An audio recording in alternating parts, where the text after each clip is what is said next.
emoção, acertou na diversão. Também com uma convocação dessa, parceiro. as melhores cotações. Prêmios diários e cashback. No Esporte da Sorte tá autorizada a diversão. Esporte da Sorte, duvido você não se divertir. Proibido para menores de 18 anos. Se deixar de ser diversão, pare.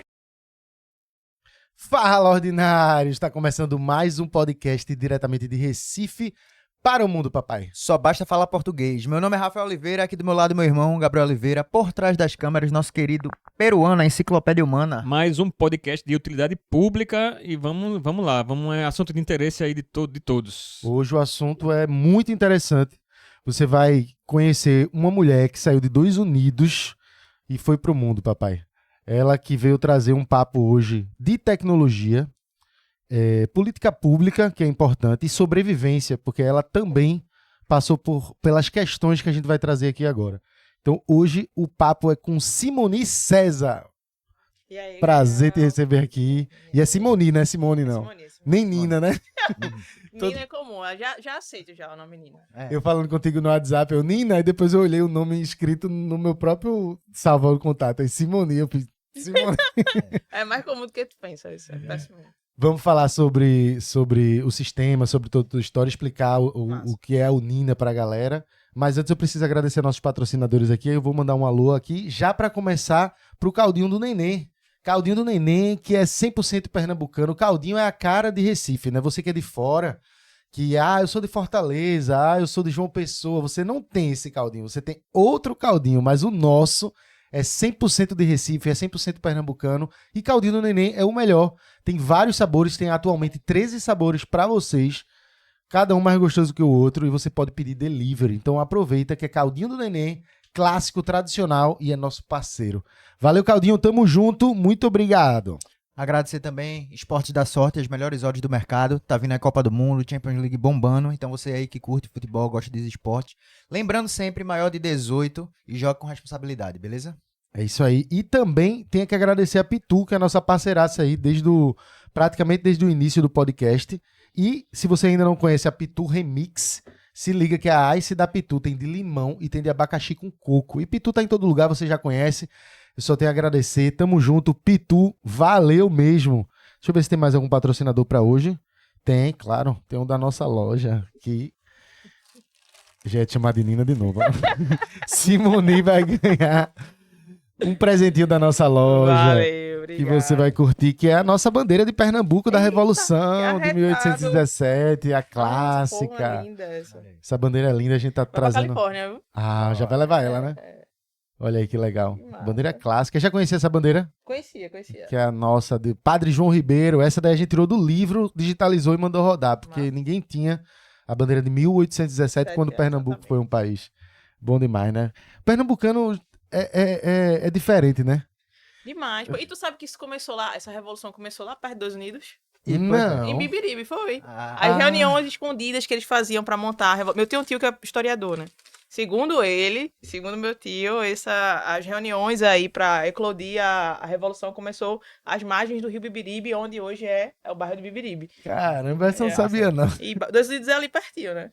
Então tu veio do lugar já certo. O lugar que a galera fazia... É engraçado isso, Nina, que a galera não imagina assim, tipo, a Revolução foi tão próximo que 817, bota aí 200 e pouquinho anos atrás. Exatamente. Então, ou seja, talvez 3 gerações, dependendo da situação, talvez o pai do teu avô já teve lá, viu algo presente, porque é muito recente, 200 anos, se for 2 gerações véia, de 90 anos, já chega perto, mas vamos botar 3, vamos apelar um pouquinho 4, não é tão distante assim não, né, esse orgulho da gente. Tá no sangue da gente, na verdade. Onde pernambucano chega, assim, me perguntam muito, assim, pra onde eu vou, levo a bandeira de Pernambuco. Eu acabei de voltar agora de Brasília, a gente participou de uma premiação do Ministério do Desenvolvimento e Indústria, e a Nina ganhou, né? Ficou em primeiro lugar. E quando eu subi com a bandeira, e os fotógrafos assim embaixo, onde vocês vão com essa bandeira, né? Claro, né, pô? A gente é do Nordeste, tem que mostrar, principalmente quando a gente tá em primeiro lugar num desafio a nível nacional de tecnologia. A gente leva... De onde orgulho. A gente veio, né? Exatamente. Um orgulho.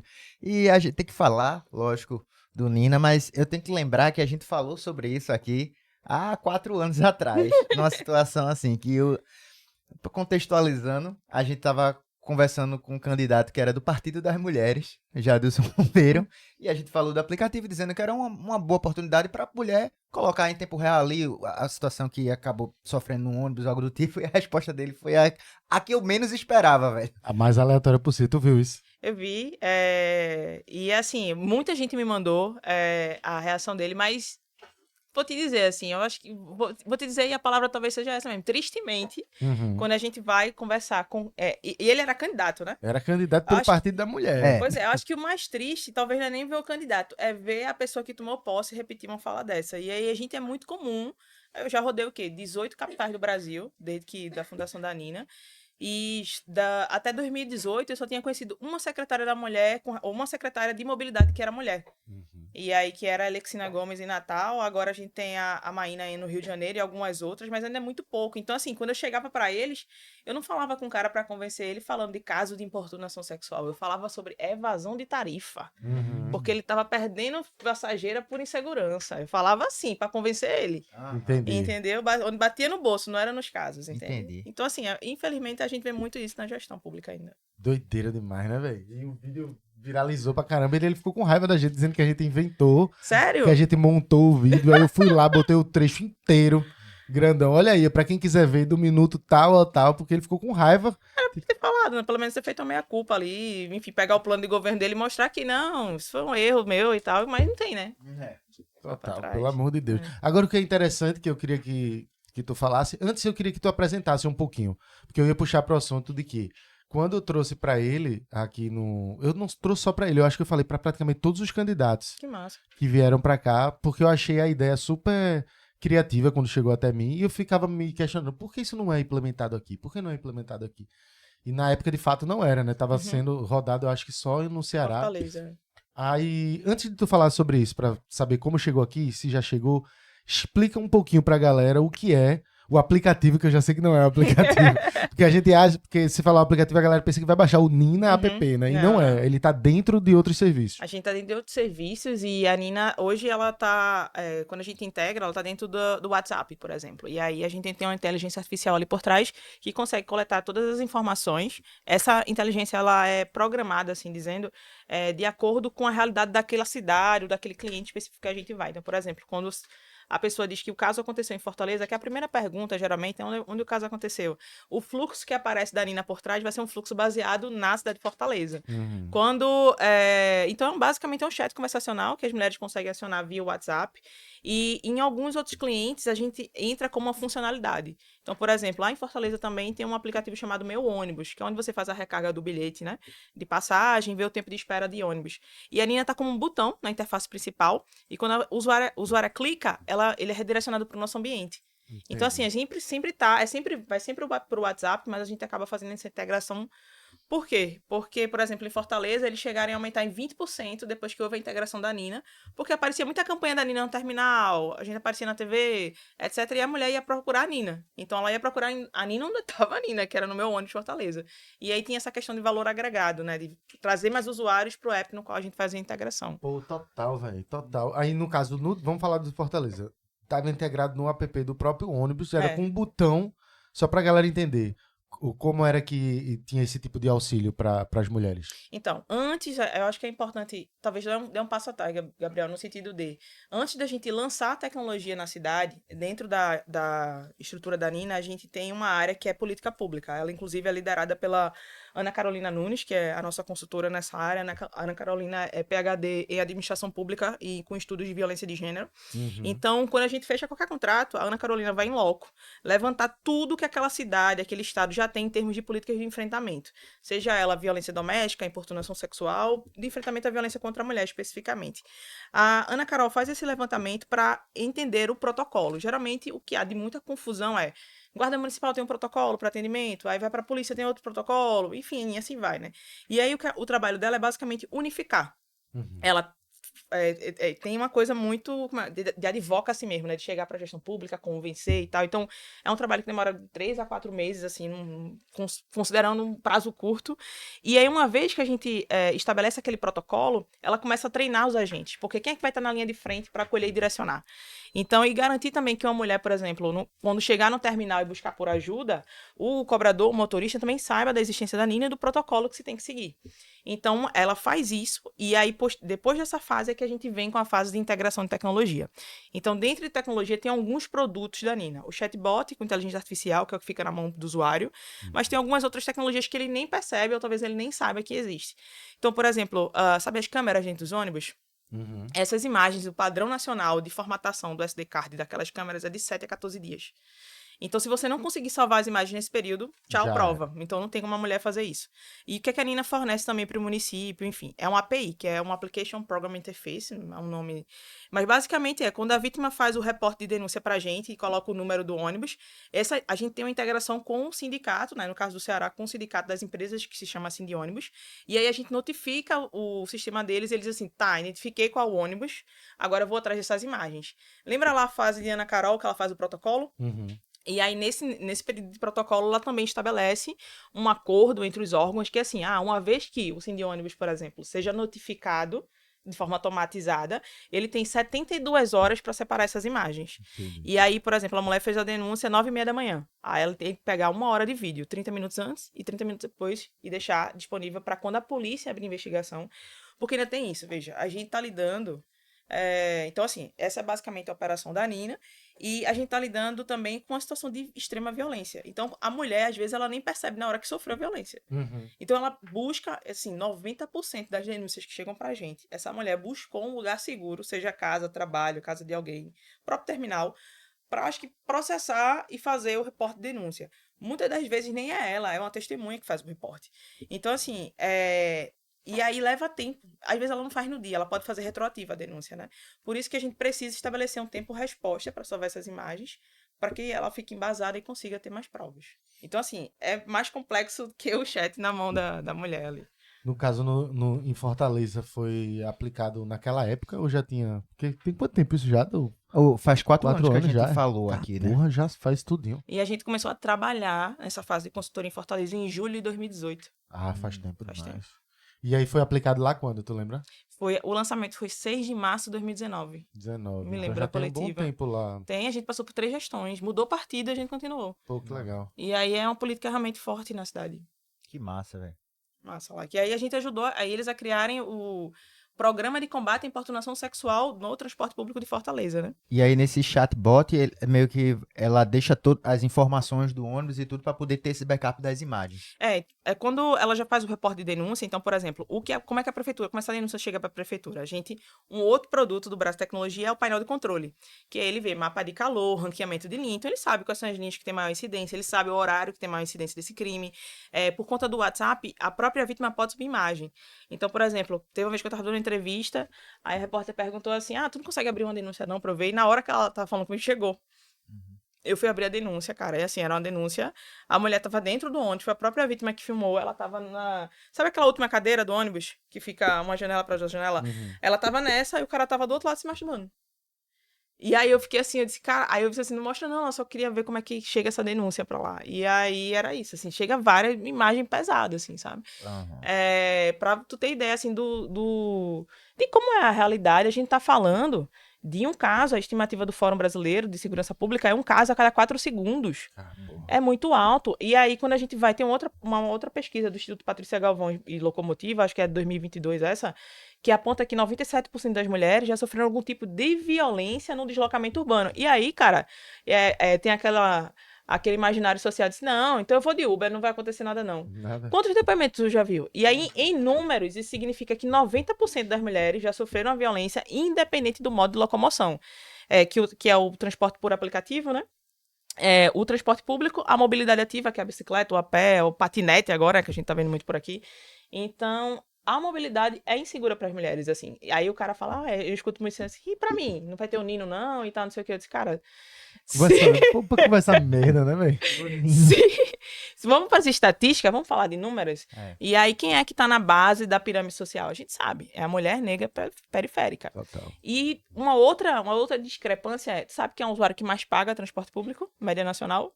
65% são mulheres da classe C, D e E. Só que quando a gente vai para cargos com poder de decisão no setor, isso é IBGE, tá? 3% dos cargos são ocupados por mulheres negras. Quando tu olha para empresários de transporte público, tu vai ver o quê? Homem branco, Homem velho. branco oligarca, né? Geralmente é de família. E aí não tem essa visão, não tem essa preocupação com... Primeiro que eles não usam. Tem isso, assim, sabe? Então, assim, às vezes quando eu vou falar de alguma problemática, mas não sabia que isso acontecia, assim, sabe? Por isso que quando eu vou negociar, eu não falo sobre assédio, cara. Eu falo sobre retenção de usuário, geração de tarifa.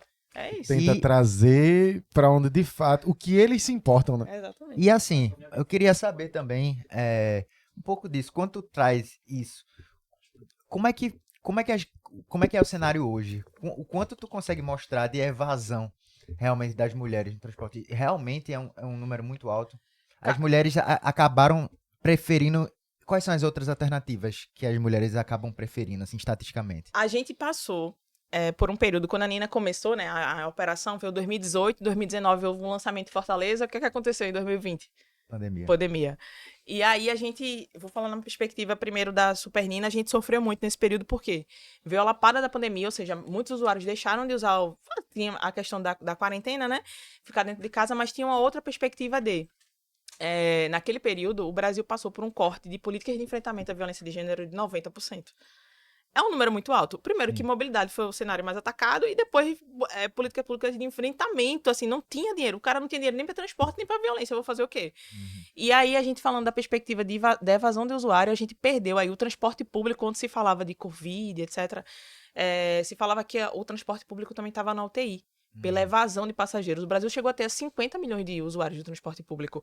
Só a Zona Leste, a gente tá falando, vou usar São Paulo como uma referência, só a Zona Leste de São Paulo, pô. Só a Zona Leste saindo de manhã cedo para trabalhar. É toda a população do Uruguai. Entendeu? Isso é muita gente. E aí, quando a gente vai falar da evasão dessas mulheres, eu não tenho um número exato com relação a quanto foi o percentual nesse período. Mas de usuários totais, assim, o Brasil tá perdendo, por exemplo, Fortaleza, ele tinha uma média de passageiros dias, quando eu entrei lá, de 1 milhão de passageiros dias. Eu voltei de Fortaleza semana passada. Sabe quanto tá hoje? 550 mil. Eles perderam quase 50%, pô. Ônibus, eram 2 mil ônibus. Agora tá 1.518. Sim. Então, assim, é uma perda de quase 50% da pandemia para cá, em termos de usuários totais. Eu não tenho... Provavelmente deve ser 65% também o percentual de mulheres dentro desses 50%, entendeu? Mas, assim, é um número gritante.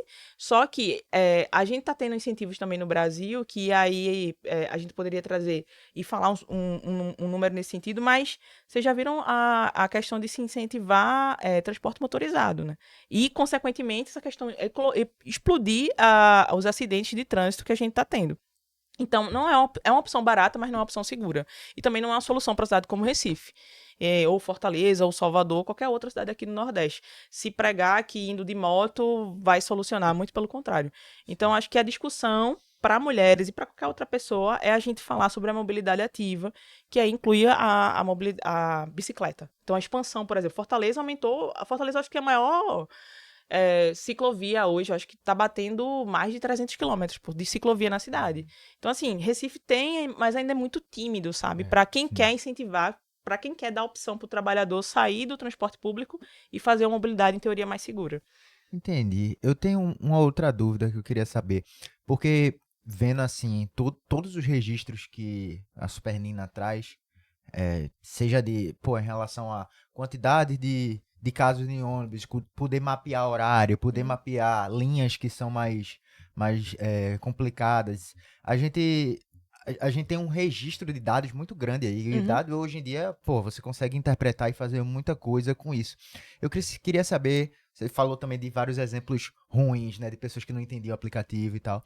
Mas você já teve uma oportunidade, uma experiência legal com alguma gestão que...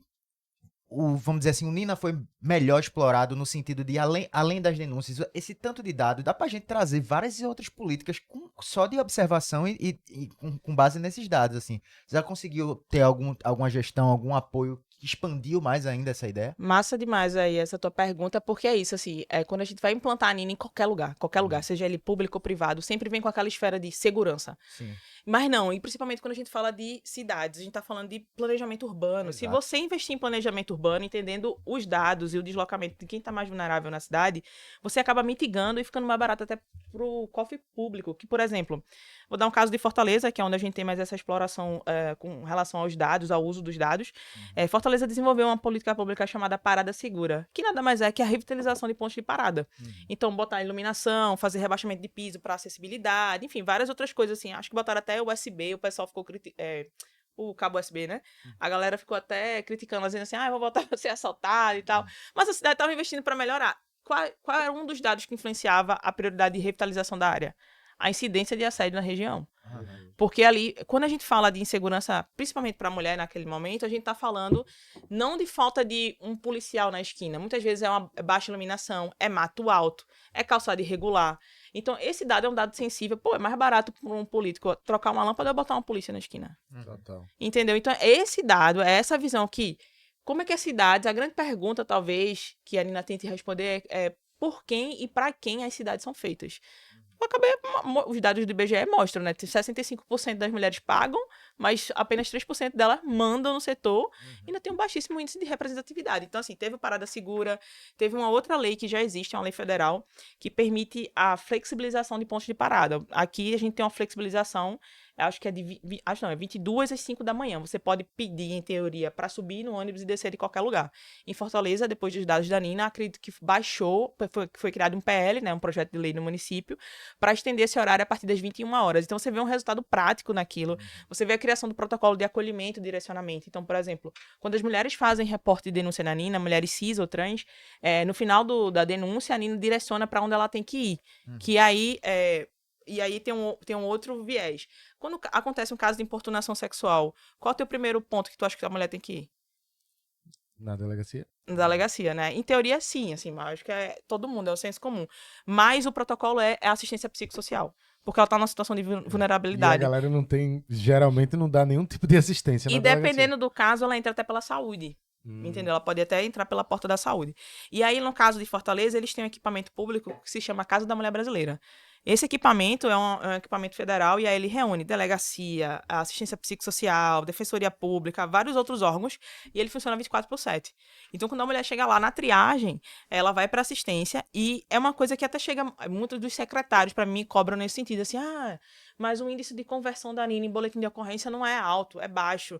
Eu falo, certo, veja, aqui a porta da assistência psicossocial é do lado da porta da delegacia. A mulher não quer sair, entrar na delegacia, ela não quer. Então, o Estado tem por obrigação dar essa assistência, e aí o que a Nina consegue ajudar o poder público e ajudar a vítima? Facilitar o reporte de denúncia, preservando a identidade, etc. E do ponto de vista do poder público, ela não fez o boletim de ocorrência, apesar da Nina incentivar. Mas o senhor sabe que aconteceu no ônibus X, no horário X, na localização Y. Então, você pode agir preventivamente, que é o que a gente quer. Pô, eu quero que a Nina não exista, pô. Eu não quero que fica caso de assédio, eu quero que se construa cidades seguras para que a gente não tenha que estar coletando dados. Mas hoje a gente precisa agir. E a gente consegue agir escutando primeiro essas vítimas e agindo de forma preventiva. E aqui em Pernambuco, no caso, chegou agora, da última vez quando a gente se encontrou aqui, tu falou, eu nem sabia que agora o sistema, eu já ia dizer o aplicativo, o sistema está aqui, né, já funcionando. Não, é assim, lembrando que quando a gente falou em 2022, há 4 anos atrás, o corte que estourou foi com o Jadilson Mobeiro, mas a gente falou isso com vários candidatos. Todos os candidatos que sentaram aqui a governo, a gente falou sobre esse aplicativo. Todos. Se procurar lá, tem Raquel, tem João não, João era candidato a governo. Era Danilo. Era Danilo Cabral. Danilo Cabral, era verdade. Danilo, mas era o outro que eu confundi, o novinho, Miguel. Miguel Coelho, todo mundo que sentou aqui, a gente falou. Massa. E aí agora, foi esse ano, no caso, que foi aprovado. O que era que estava faltando e como ele está funcionando aqui na prática, comparando com Fortaleza? Foi massa, assim, foi Foi recente, eu acho que tem o quê? Tem dias, tem 2 semanas. Sério? Foi recente, assim, o trabalho começou lá atrás, né? Mais de um ano, mas o lançamento foi feito, inclusive, pela governadora, e é importante frisar que quando a Nina entra em qualquer lugar, Salvador, Fortaleza, aqui Pernambuco, ela é sempre lançada pelo chefe do executivo. Não sou eu, Simone, que vou lá e dou a entrevista, é o chefe do executivo, porque ele tá lançando uma política pública, ele tá lançando, geralmente, quando eles lançam um programa de combate à importunação, à violência, enfim, e aqui em Pernambuco, cara, foi uma saga. Foi uma saga, ainda é uma saga, assim, tô feliz porque pelo menos tem um sangue nosso ali já ajudando a população de alguma forma, mas eu tentei muito, durante 6 anos, 6, 8 anos ainda da última gestão, conversar, me atenderam, né, obviamente, mas nunca chegavam a contratar aí por esse caminho. E aí, a Nina tem um braço de inovação. A gente é da área de inovação, né? E aqui no estado agora tem um programa chamado Desafios Gov. É um programa, ele é ofertado pela Secretaria de Ciência e Tecnologia e ele acaba ajudando startups e o governo, porque da mesma forma, o governo contrata por subvenção. Então, assim, é um contrato baixinho, um contrato de 300 mil, quando a gente tá falando de inovação tecnológica, mas ele coloca você direto com o governo. Então, assim, pra muita gente, é difícil, cara, um governo contratar. Então, assim, tem gente que foge, inclusive, de vender para governo, que a gente chama de B2G, né? Business to Government. E aí, através desse edital específico, quando fizeram o chamamento público, os órgãos do governo, eles dizem assim, eu tenho um problema aqui, eu quero resolver. O meu cliente era a Polícia Civil. Eu tenho um problema aqui, eu tenho baixo número de delegacia da mulher e eu preciso aumentar a oferta de serviço. Como é que eu faço isso? E aí a Nina, você escreve, era uma proposta, você submete, como várias outras pessoas submeteram, e a gente foi aprovado. E aí a gente entrou sem saber o que ia construir, porque a gente sabia muito pouco disso, mas a gente fez a proposta com base, né, na experiência que a gente tinha com Fortaleza. E aí, quando a gente chegou, no primeiro momento, a gente queria replicar o software que seria menos custoso do lado de cá e, em teoria, mais fácil, né? Só que aí a Polícia Civil tinha algumas limitações, porque o software daqui, né, ele foi desenvolvido por nós, mas não é nosso, não é um serviço mensal, não é um SaaS, né, que a gente chama um software como serviço. É um software deles, então o código é deles, a Nina fez, mas o código é do governo do estado agora. E aí, no primeiro momento, a gente entendendo as limitações da Polícia Civil, a gente, então é necessário a gente também entender as nuances do Estado. Como é que é o Estado? Então, a primeira fase aqui de Pernambuco, para entender, a demanda era resolver essa questão do déficit com relação à delegacia da mulher no Estado, e um outro ponto era combater os crimes de feminicídio, porque a Nina aqui, ela não opera no mesmo viés de Fortaleza. Lá é importunação sexual. Aqui a gente está lidando diretamente com violência doméstica, que é uma outra conjuntura, né? Então,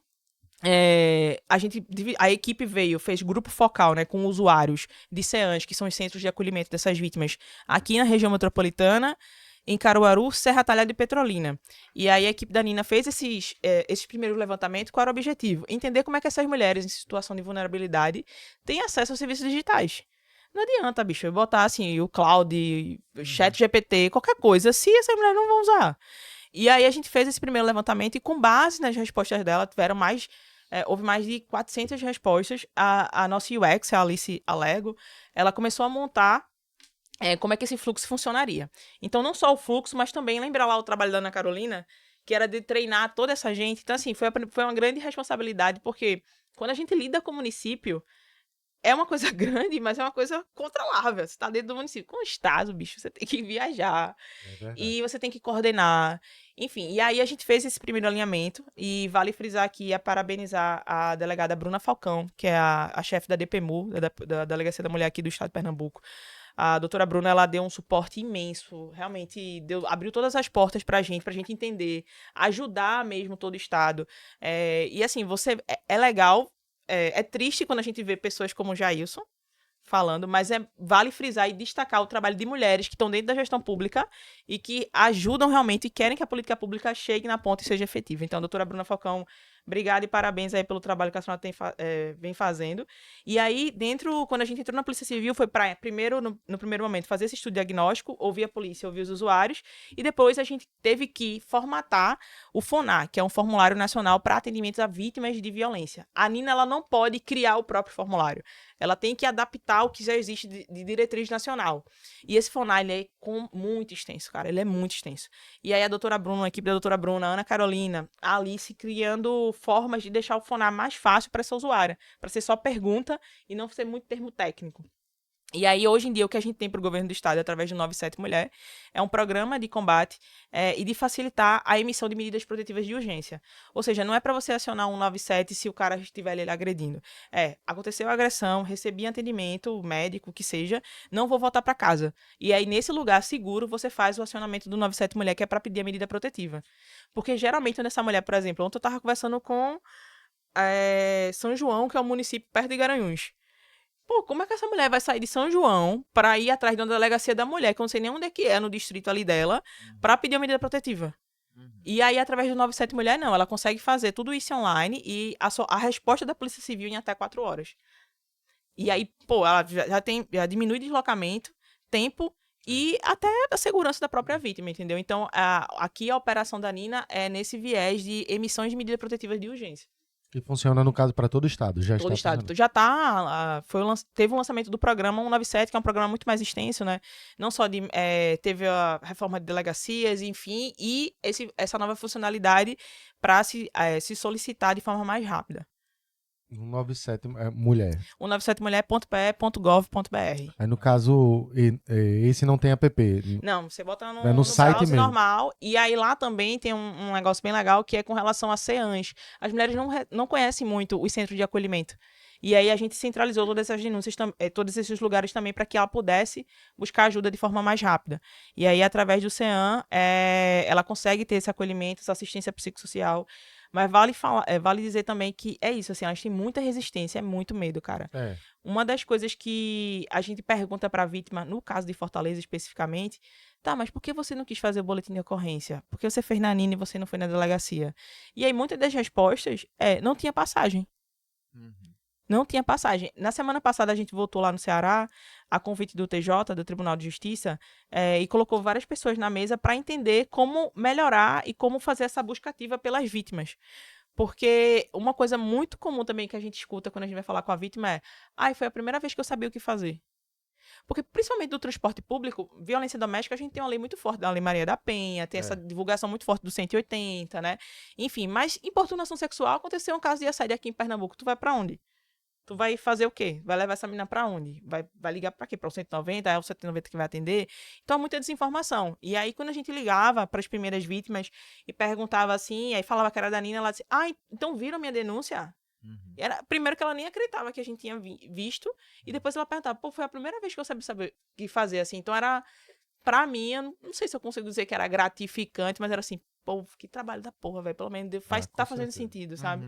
E você escutar da vítima isso, assim, é reconfortante, em algum aspecto. Obviamente você não queria que ela estivesse passando por aquilo, mas saber que de alguma forma você tá ajudando a combater aquilo lá, eu imagino, com certeza, que seja super gratificante. E o nome, velho? Veio de onde? Que podia ser Simone. Não, mas o nome veio... A Nina nasceu quando eu tava na faculdade, né? Eu tava na UFPE ainda, e eu tava escrevendo um artigo na época que... Foi um dos primeiros artigos que eu escrevi científicos que acabou dando origem ao nome. E ele chamava Alvos Móveis e Eletrônico Canivete Suíço. Eletrônico Canivete Suíço é como Henry Jenks, que é um dos pensadores da comunicação, chamava o celular. E eu tava escrevendo sobre isso. E na mesma hora que eu tava escrevendo, sabe quando você fica assim no computador e fica vendo algo passando na televisão, de rabo de olho assim? E tava passando um documentário chamado What Happened Miss Simone, que conta a história da Nina Simone, uma cantora norte-americana, sabe? Feeling Good. Enfim, e aí um jornalista pergunta pra ela, diz assim: Nina, o que é que você entende que é liberdade? E aí ela fala: freedom is no fear, que a liberdade é não ter medo. Ela disse: porra, massa, né? Liberdade é não ter medo e tal, não sei o quê. E aí, bicho, foi na hora de escrever. Aí chegou um momento do texto que fazia assim: tá, mas eu vou chamar isso de quê? E aí eu peguei o liberdade é não ter medo, não dava pra botar liberdade é não ter medo. Aí eu botei Nina. Porra, do caralho. Referência foda. Aí o Super Nina é utilizado, é o nome todo ou é só pra Fortaleza, alguma coisa específica? Não, Super Nina é a marca, é o nome da empresa mesmo, porque quando a gente foi registrar no INPI, não podia botar Nina. Aí eu botei o Super e foi autorizado. Mas ficou massa, Super Nina. Dá toda... Pô, que massa. Então quer dizer que aqui em Pernambuco hoje já tá funcionando... Funciona. De uma forma diferente do Ceará, mas tá funcionando porque aqui é para outro objetivo, digamos assim. Outro objetivo, mas ainda na mesma perspectiva, né? De combate à violência contra a mulher. Total. Essa demanda, só para eu entender melhor, aqui foi diferente, justamente porque a demanda do Estado era diferente, feito tu falou. No caso, eles pedem e vocês vão ter que... Vocês vão, no caso, concorrer aquilo lá para poder ser aprovado ou não. Não foi isso? Só para entender bem. A gente tem que atender uma demanda que o Estado coloca. Aqui, pela contratação que foi no Desafios Gov, né? Ah, entendi. Por que eu tô perguntando isso? Porque eu também acho muito top a do ônibus, velho. E aqui se debate muito, pelo menos aqui na Recife Ordinária, a gente recebe uma porrada de assédio, vê o povo debatendo até na questão dos metrôs, que estão querendo fazer que nem no Rio de Janeiro, que tem vagão exclusivo para mulheres. Lá eu acho que é determinado horário, eu não sei se é 24 horas, não. Mas eu vi que falaram sobre isso, inclusive até pautas assim que são, no caso, essas são pautas que... Isso aí é uma crítica, uma crítica não, uma observação minha, de que até uma galera que não falava sobre isso vem se utilizando dessas pautas políticas, porque, a meu ver, é para fazer palanque, mas tem um outro ponto. Se eles estão fazendo palanque é porque, de fato, estão se falando sobre isso e eles estão usando de algo popular. Então, as pessoas estão cobrando isso. É muita misoginia, é muito assédio, a gente está num momento que eu poderia dizer, da minha visão, bem tenebroso, pelo fato de a gente recebe inúmeros casos de violência contra a mulher todo santo dia. E eu tô falando não é de uma violência só verbal ou só assédio, não. É de assassinato, coisas brutais e pesadíssimas que estão sendo praticamente diário. Isso quando eu falo do estado do Pernambuco. Se for Brasil, meu Deus do céu, a questão dá pra contar no relógio. Aí por que eu tô falando tudo isso?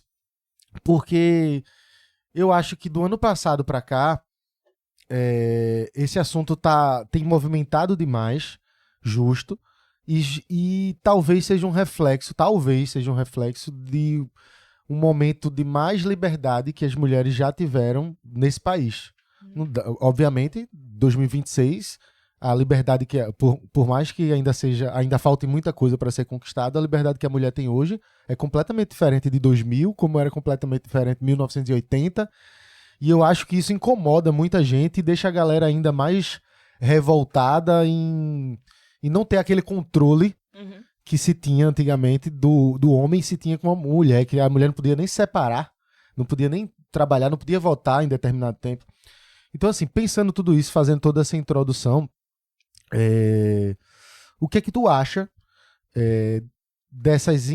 se seria possível também, eu não digo nem só no Super Nina, mas... se seria possível também alguma implementação do governo, eu não sei se isso é responsabilidade do governo, acho que Grande Recife é governo. Para o metrô, para o ônibus também, porque uma coisa está totalmente ligada à outra, né? É violência de todo jeito e é violência simplesmente pelo fato de ser mulher e eles se aproveitam 100% disso. E esse debate está tão acalorado que eu vejo pessoas que nunca falaram sobre o assunto ou nunca se movimentaram, políticos que nunca se movimentaram estão usando dessa pauta. Então, assim, eu de fato estou percebendo uma mudança de chave, assim, 2026, digamos assim, está sendo tanta violência, mas está sendo muito debatido em cima disso e as pessoas não estão mais ficando tão caladas como era antes. Eu digo homens também, que ficava mais talvez, eu não vou nem usar a palavra naturalizando, mas deixando de lado como se não fosse uma pauta, um problema briga deles. Briga de marido e mulher, exato, né? Não, ninguém mete a colher. Não, Gabriel, foi bom tu falar isso, porque eu não sei se tu viu muitas propagandas na TV agora, a nível nacional, do Brasil, o Pacto do Brasil contra o Feminicídio. Isso é uma política pública nacional, e aí é uma diretriz de governo, que era a minha maior dor quando eu comecei a ir lá atrás. Porque houve a sanção da lei de importunação sexual, mas não houve uma reserva, um direcionamento a nível nacional dizendo assim, ei, cidades, vocês têm que fazer isso. Agora não. Agora houve a criação, houve o Pacto Nacional de Combate ao feminicídio. E aí, eu não sei se tu lembra, mas antes do carnaval, teve o GovBR, o aplicativo, mandou um push notification para todos os usuários, cara, falando de combate à violência contra a mulher no período de carnaval. Então, assim, há uma diretriz de governo, então é o que a gente chama de top-down, né? Ó, lá de cima tá mandando fazer isso. Então, há um movimento de quem tá no governo em todas as esferas, em agir nesse sentido, porque é uma diretriz a nível nacional. E aí, a gente também, do outro lado, trazendo para mídias sociais, a gente tá vivendo uma onda Red Pill. De conteúdo Red Pill. Isso, né? E aí, a gente tem que ver também onde é que isso os crimes estão acontecendo, isso é uma discussão que a gente tem dentro da própria Nina, assim. Tá, os crimes estão acontecendo, o Estado está agindo de forma reativa. Mas como é que Estado, empresas, sociedade civil podem agir de forma preventiva?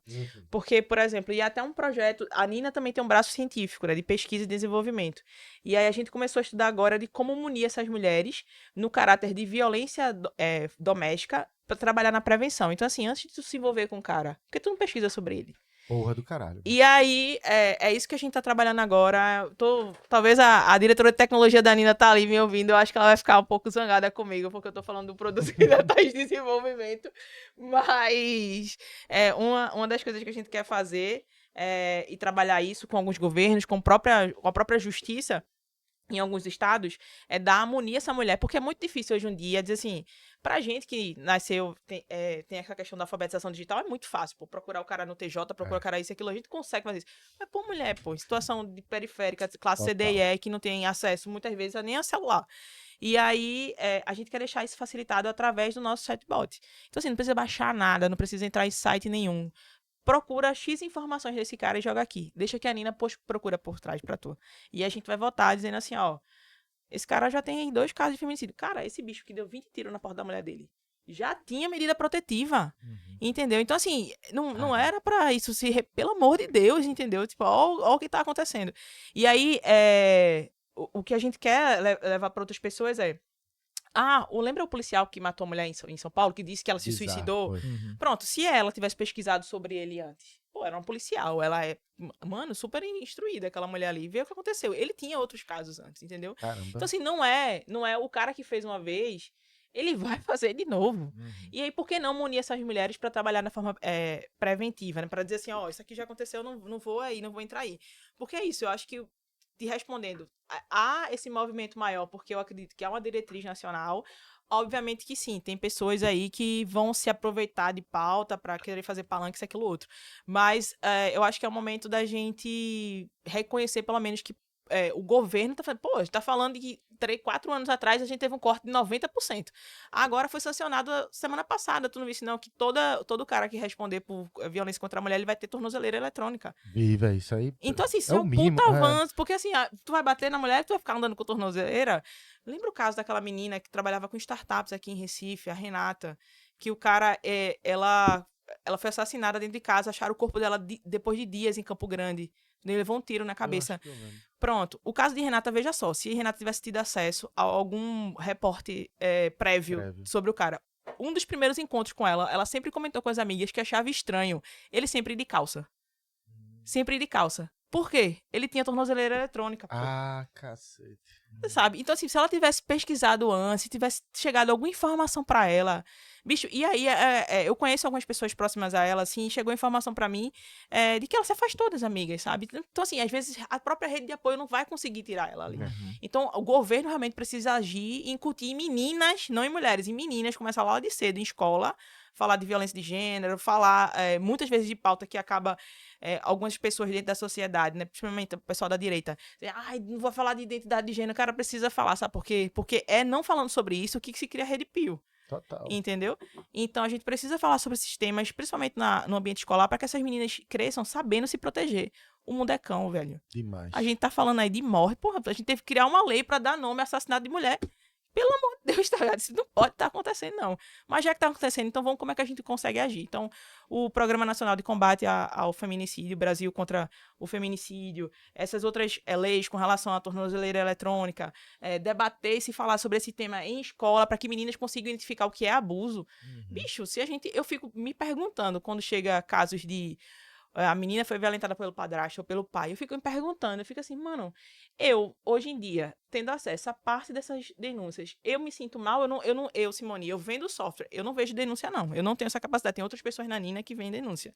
Eu fico me perguntando, a polícia que tá ali na frente, pra ver os vídeos. Bicho, é muito pesado. É muito pesado, pra você ter cabeça, pra você olhar aquilo assim. E aí, beirar o surreal. Então, a gente realmente precisa de políticas desde muito cedo, cara. Eu defendo... obviamente, hoje em dia, políticas reativas, porque a gente está vivendo uma guerra, uma epidemia de violência contra a mulher, mas defende principalmente a implantação e desenvolvimento de políticas preventivas e principalmente na base escolar, para que a gente consiga munir essas mulheres de informação. Deixa eu só somar disso, porque eu achei muito interessante, tu tinha saído quando ela falou, Rafa, que é uma forma prévia de você, sei lá, ter um relacionamento e quer investigar o cara, a Nina pesquisaria sobre isso. Eu entendi. Aí isso me lembrou, porque de fato tem uma amiga nossa, que eu não vou dizer o nome, mas Rafa sabe. Aí eu encontrei ela há um tempo atrás, ela fez, tô namorando. Aí 2 ou 3 meses depois eu perguntei, tá namorando? Ela fez, acabei. Eu, por quê? Aí ela disse, parei pra investigar a vida dele na internet e descobri que ele tinha uns processos já rolando na justiça e com agressão à mulher e eu pulei fora. Eu fiquei tipo, caralho, meu irmão. Porque, tipo, eu vou dar. Eu não teria essa. Eu sou casado há muito tempo, mas eu não teria essa preocupação. Não vou me encontrar com uma mulher, com uma pessoa, e eu vou investigar a vida dela pra saber se ela é uma possível criminosa. Só que, puta merda, do contrário, é impossível não se fazer isso hoje, velho. Porque você não sabe o que você tá lidando e a grande maioria dos casos, e eu digo a grande, mesmo sendo um homem, eu digo a grande maioria dos casos e a super grande maioria dos casos são sempre as mesmas histórias. Se afasta das amizades, faz com que a pessoa se sinta que não precisa de ninguém, que só precisa do homem, e começa de uma forma muito... Talvez uns não cheguem até lá, mas sempre tem aquela parada enraizada de querer ter aquele controle sobre... É meio que tipo assim, é como se qualquer tipo de felicidade que a mulher vai conseguir sozinha ou com seus amigos, ou que não seja com ele A felicidade incomoda. dele, né? O protagonismo dela.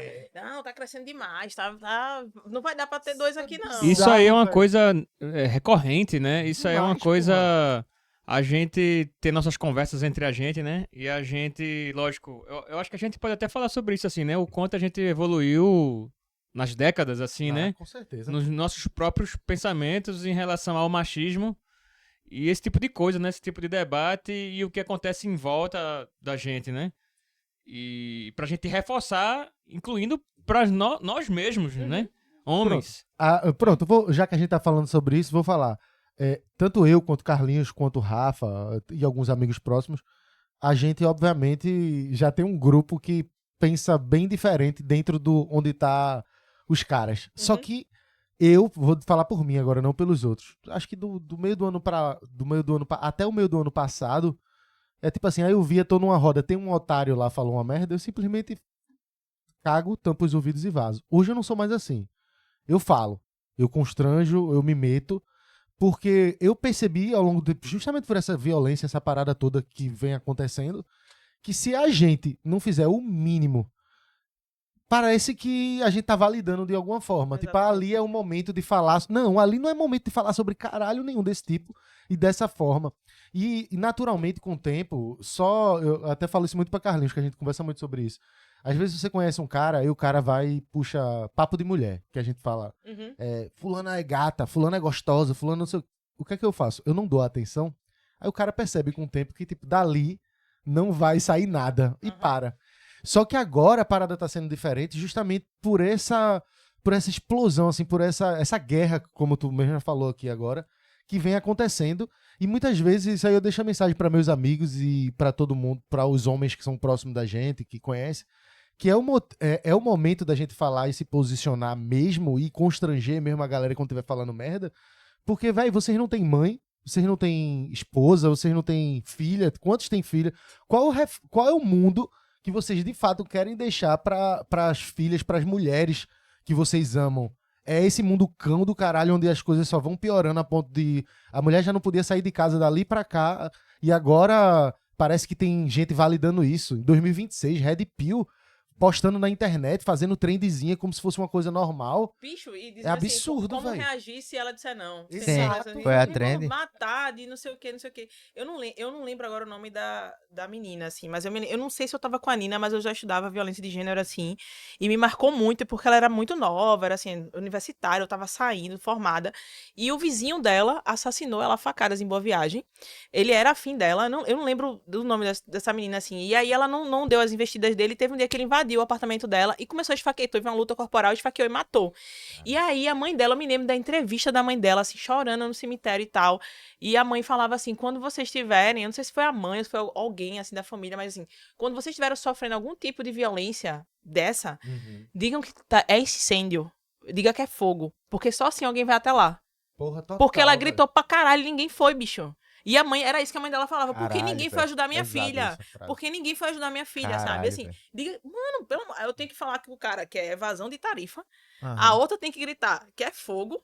aham. Pra alguém fazer alguma coisa, sabe? E é isso que tu tá falando agora, é justamente quebrar essa lógica e essa política pública, várias propagandas dela de Brasil contra o feminicídio, é o cara parando a agressão, sabe? Um terceiro que vai lá e breca. Que é justamente isso, chamando a própria sociedade civil pra agir. Porque, assim, vamos ser sinceros, né? A gente foi criado numa sociedade que repetia isso, de briga de marido e mulher, ninguém se mete, Sim. e coisas do tipo, assim. Então, agora, realmente, eu acho que tem se feito políticas públicas para chamar também a própria sociedade civil nesse sentido, sabe? Dizer assim, não, ó, tem que parar, que foi isso que tu fez agora. Inclusive, parabéns aí, reforço a toda a rede, assim, de, cara, intervenha, não alimente, pergunte qual foi a graça, pede pra explicar a piada, pra entender qual é a graça que tem ali. Explica aí, não entendi. Isso ainda é uma coisa que vai levar um tempo, eu acho, né? Eu acho que todo homem vai ter um colega, um amigo que sempre vai estar um pouco nessa ainda, né? Neymar. Pois é. Essa outra entrevista que ele piadinha deu aí ele de fez Chico. É. Ele tava de Chico ontem, Sem né? graça. Depois do jogo, totalmente puto. sem graça. Não joga porra nenhuma. Um exemplo, pronto, um exemplo prático, né? Gabriel contou a situação, já teve uma situação comigo, não vou dizer o nome aqui, quem foi, uma pessoa que eu conheço. Contou uma situação que ele chamou a atenção da própria esposa, porque dentro da casa dela, ela andava mais à vontade ali, de camisola, coisa do tipo. Aí foi repreender ela porque dizia que dava pra ver da rua, ou algum cara podia ver da rua ela daquele jeito, né? Aí ele me contou essa história. Mas na mesma hora eu falei assim, aí, véi, que coragem da porra, por que tu não vai dar no cara que da rua, né? É mais fácil pra tu chamar de santo, vai dar no cara, velho. Porque assim, se supõe que na sua casa é o lugar pra você tá ali à vontade, né? Se a mulher quiser andar pelada, é pra andar pelada, velho. Tá dentro de casa. O lugar certo é esse, né? Pra fazer esse tipo de coisa, né? Isso tudo tem a ver com controle. pô. E eu lembro que eu ainda falei isso. Disse isso pra pessoa, né? Tipo assim, eu quero dar a oportunidade também. Tipo assim, eu não deixei de ser colega ou qualquer coisa do tipo. Mas assim, às vezes a pessoa ali, ela tem que também ter o tempo dela ali realmente pra ela pensar e ver ali o que é que vale a pena pra ela mudar nisso, né? Se é uma coisa ali interessante, a forma como você também chama a atenção do cara ali, né? E esperar talvez que ele diga assim, velho, tu tem razão, velho. Não, Tô em desconstrução ali também, não sei o que. Né? eu acho muito difícil. Eu tô essa tentando. resposta aí, Eu tô viu? tentando aqui ser. Eu quero ser otimista, né?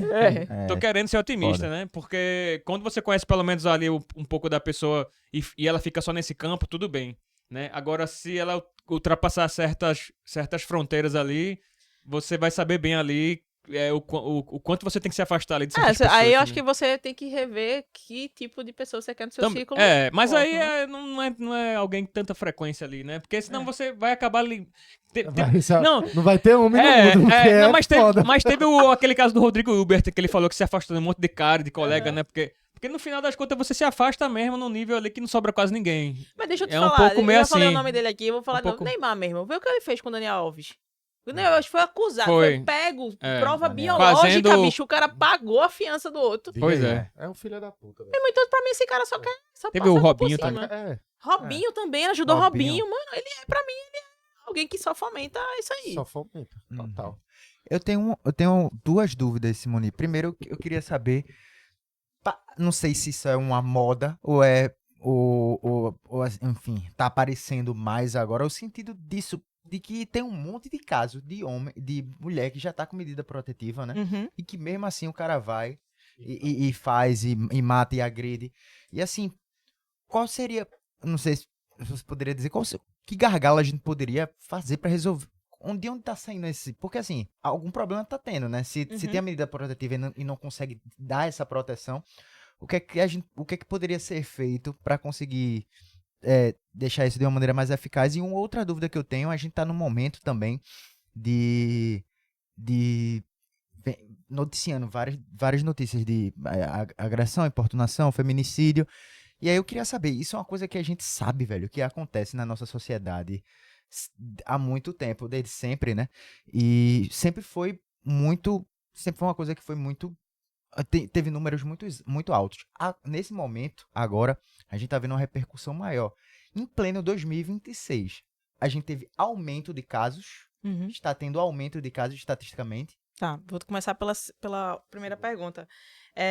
Semana passada, o presidente Lula sancionou a lei de os homens que responderem por violência doméstica, ele tá tendo que estar com a tornozeleira eletrônica. Por que isso? Porque a mulher vai estar com o relógio. Ela vai saber quando ele estiver próximo. Então, isso aí já vai a questão é de mitigar esse tipo de crime. E aí, a média nacional, se eu não me engano, de mortes por feminicídio são 6 mortes por dia. Então, assim, a gente tá tendo... Isso é um caso absurdo. Tá tendo um aumento absurdo. Então, a medida protetiva é uma das saídas que ele tá descumprindo a lei, ele vai ser preso se ele infringir isso. E agora, pra tentar mitigar essa questão de, pô, ele tá tendo medida protetiva, mas ele ainda tá... Bicho, o cara pegou o carro, ele meteu na garagem da mulher, entrou com um galão de gasolina e deu 20 tiros na porta. Então, assim, mesmo que a mulher tivesse ali, ele tivesse com a tornozeleira e a mulher com o relógio, o que ia parar ele? Exato. Então, assim, pra mim, esse cara tinha que ser preso, assim, desde muito antes, sabe? Sempre. E aí, a resposta que eu acho que eu te dou é essa. Sim, há o aumento dos casos, a gente tem uma média muito alta, ainda nacionalmente. Nordeste lidera, o Ceará, se eu não me engano, tá liderando, infelizmente, um desses casos, com relação à violência contra a mulher. E o segundo ponto é justamente isso, assim. Eu acho que a gente tem que frisar muito e aí mostrar o que é que tinha no Brasil há 4 anos e o que é que tem no Brasil hoje. Há 4 anos, eu que estudo com violência de gênero, ajudo a desenvolver políticas nesse sentido, eu estava enfrentando um corte de 90% de políticas nesse... Bicho, a gente não teve um equipamento federal construído que se chama Casa da Mulher Brasileira durante 4 anos.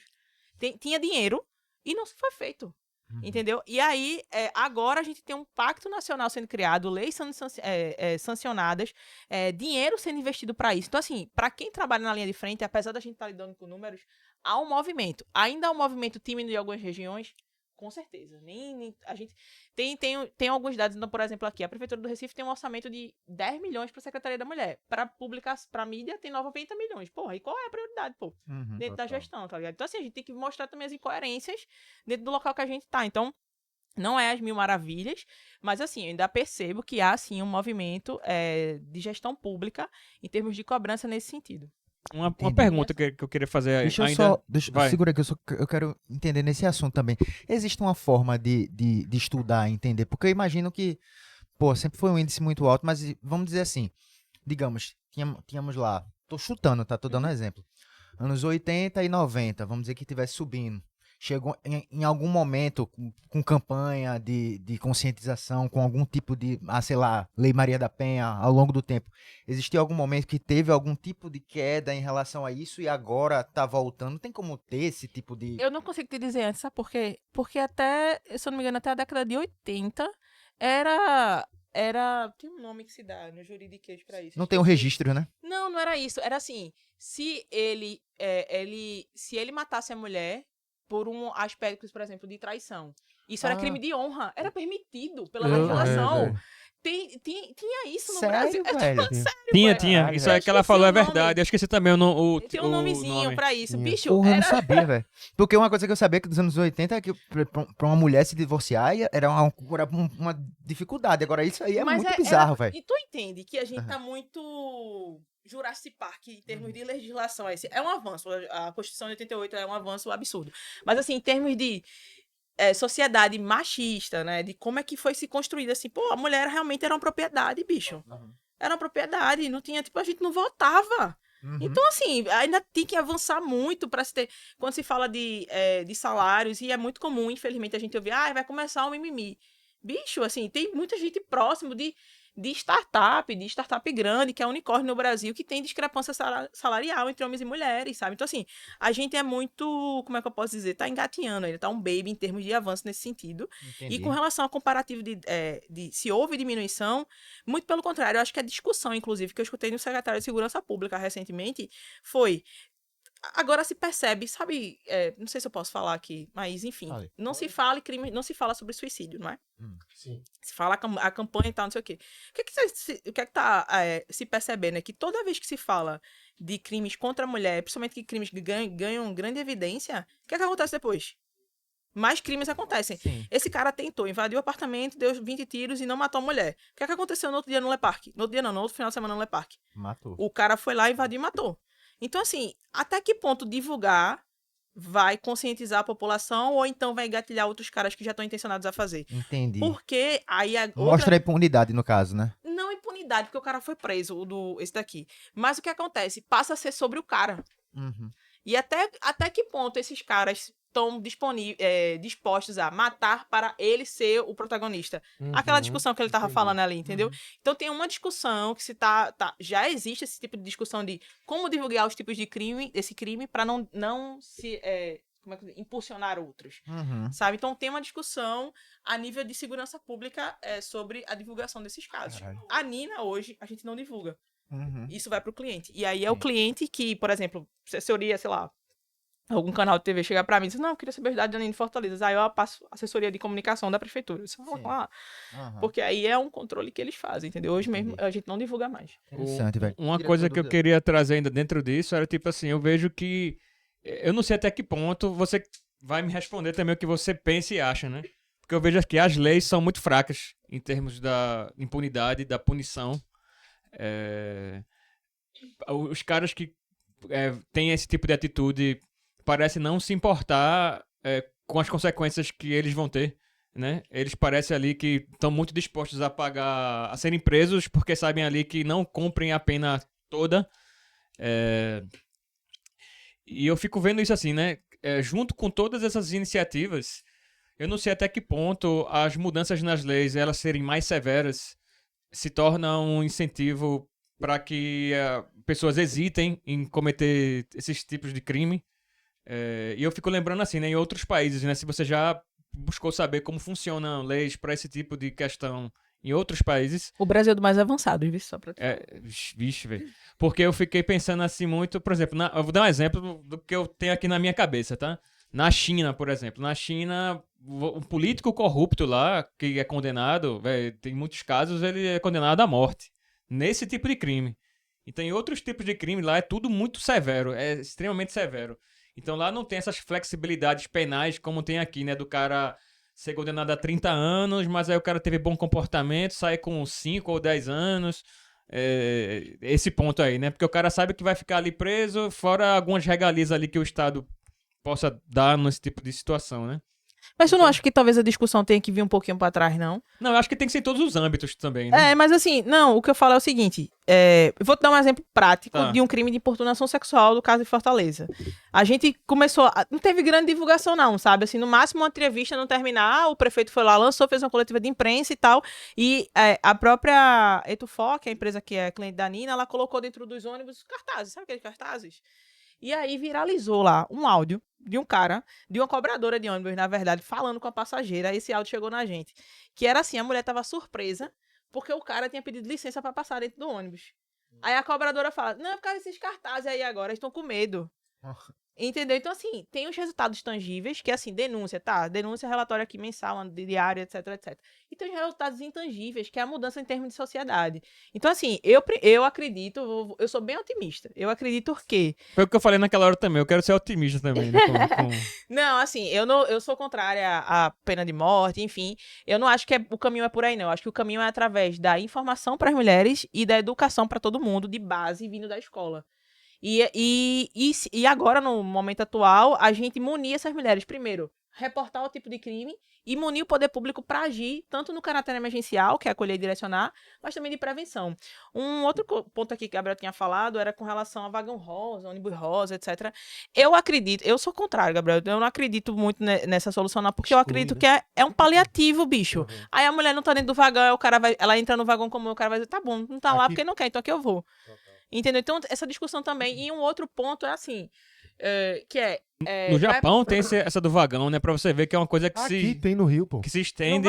Mas eu digo assim, no Japão tem, porque o Japão se supõe que é um país primeiro mundo, mais avançado, etc. E por aí vai. E tem esse tipo Mas de quando problema. o ponto é machismo, é no mundo todo. mas papai. deixa E lá é que é a vaca. eu tô ligado mesmo. nessa Se Tu for sabia pra- que todo celular no Japão sai com... Você não pode desativar o flash? Não. Sabe por quê? Sabe como é o assédio lá? Bota o celular debaixo da saia das meninas. Aí você não pode. Por conta disso, você se comprou o celular no Japão, você nunca vai conseguir desativar o flash. Caramba, essa eu não sabia, não. Por conta disso.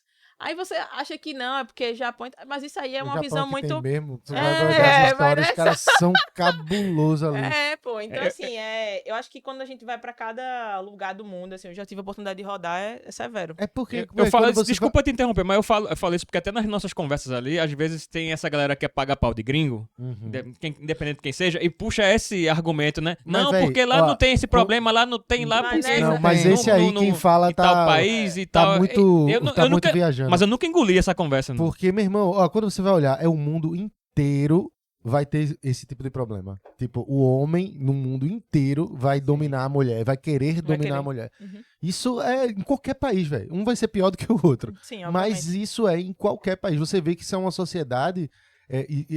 Essa questão é além até da cultura local dos países. É Sim, algo sim, sim. como base mesmo antropológica, né? Se Uhum. a gente for analisar desse jeito. Porque qualquer lugar do mundo, velho. Qualquer lugar do mundo sempre vai ter esse tipo de problema. Eu sei do que você tá falando, porque de fato tiveram pessoas que já falaram assim: ah, eu queria ir pro Canadá, porque o Canadá não tem assédio, não tem estupro. Pô, já me disseram assim, também foi muito bom, que tava a discussão de Coreia do Norte, não sei o que, se era ditadura, não é? Aí o bicho fez: Coreia do Norte não tem estupro, não, pô. Como? Não tem. O governo não deixa nem ir. Então, mas é assim, é pra você ver como as pessoas viajam muito nessa questão. Enquanto vocês estavam falando, eu tava pesquisando aqui, só pra gente trazer o ponto que é legal, ó. Em 1932, a mulher conseguiu direito ao voto. Uhum. Aí em 62, aí tem o Estatuto da Mulher Casada, acabou com a necessidade do marido ter que assinar. Autorizado. 77 é a lei do divórcio, que é, peraí, deixa eu ver, a necessidade do marido para trabalhar. Ah, não, confundi. 62 acabou com a necessidade da autorização do marido para ela poder trabalhar. Em 77 vem a lei do divórcio. Permitiu a dissolução legal do casamento, garantindo nova autonomia. Aí 88 com a Constituição Federal, trazendo igualdade absoluta entre homens e mulheres, igualdade. Aí tem vários pontos aqui que eu tava vendo, aí chegou nessa tua aqui, ó. Aí tem 2006, Maria da Penha, Lei do Feminicídio 2015, 2018, importunação sexual. Aí chegou nessa daqui, ó, de cadê? O ponto de virada em 1962, dizendo que a mulher era incapaz. Até 1962 a mulher tinha que pedir autorização para o marido sobre tudo. Aí agora vem o ponto. Legítima defesa da honra. Era isso, legítima defesa da honra. Que a mulher, o cara poderia matar a mulher, não é que ele poderia, mas Legítima defesa. Exato. Aí ele bota aqui, nos anos 70 tiveram os casos famosos, como Doca Street, que matou Angela Diniz, chocaram o país, e ele foi inicialmente solto sob aplausos porque defendeu sua honra. Que absurdo, meu irmão. Você fica assim, anos 80, 70, é agora, pô.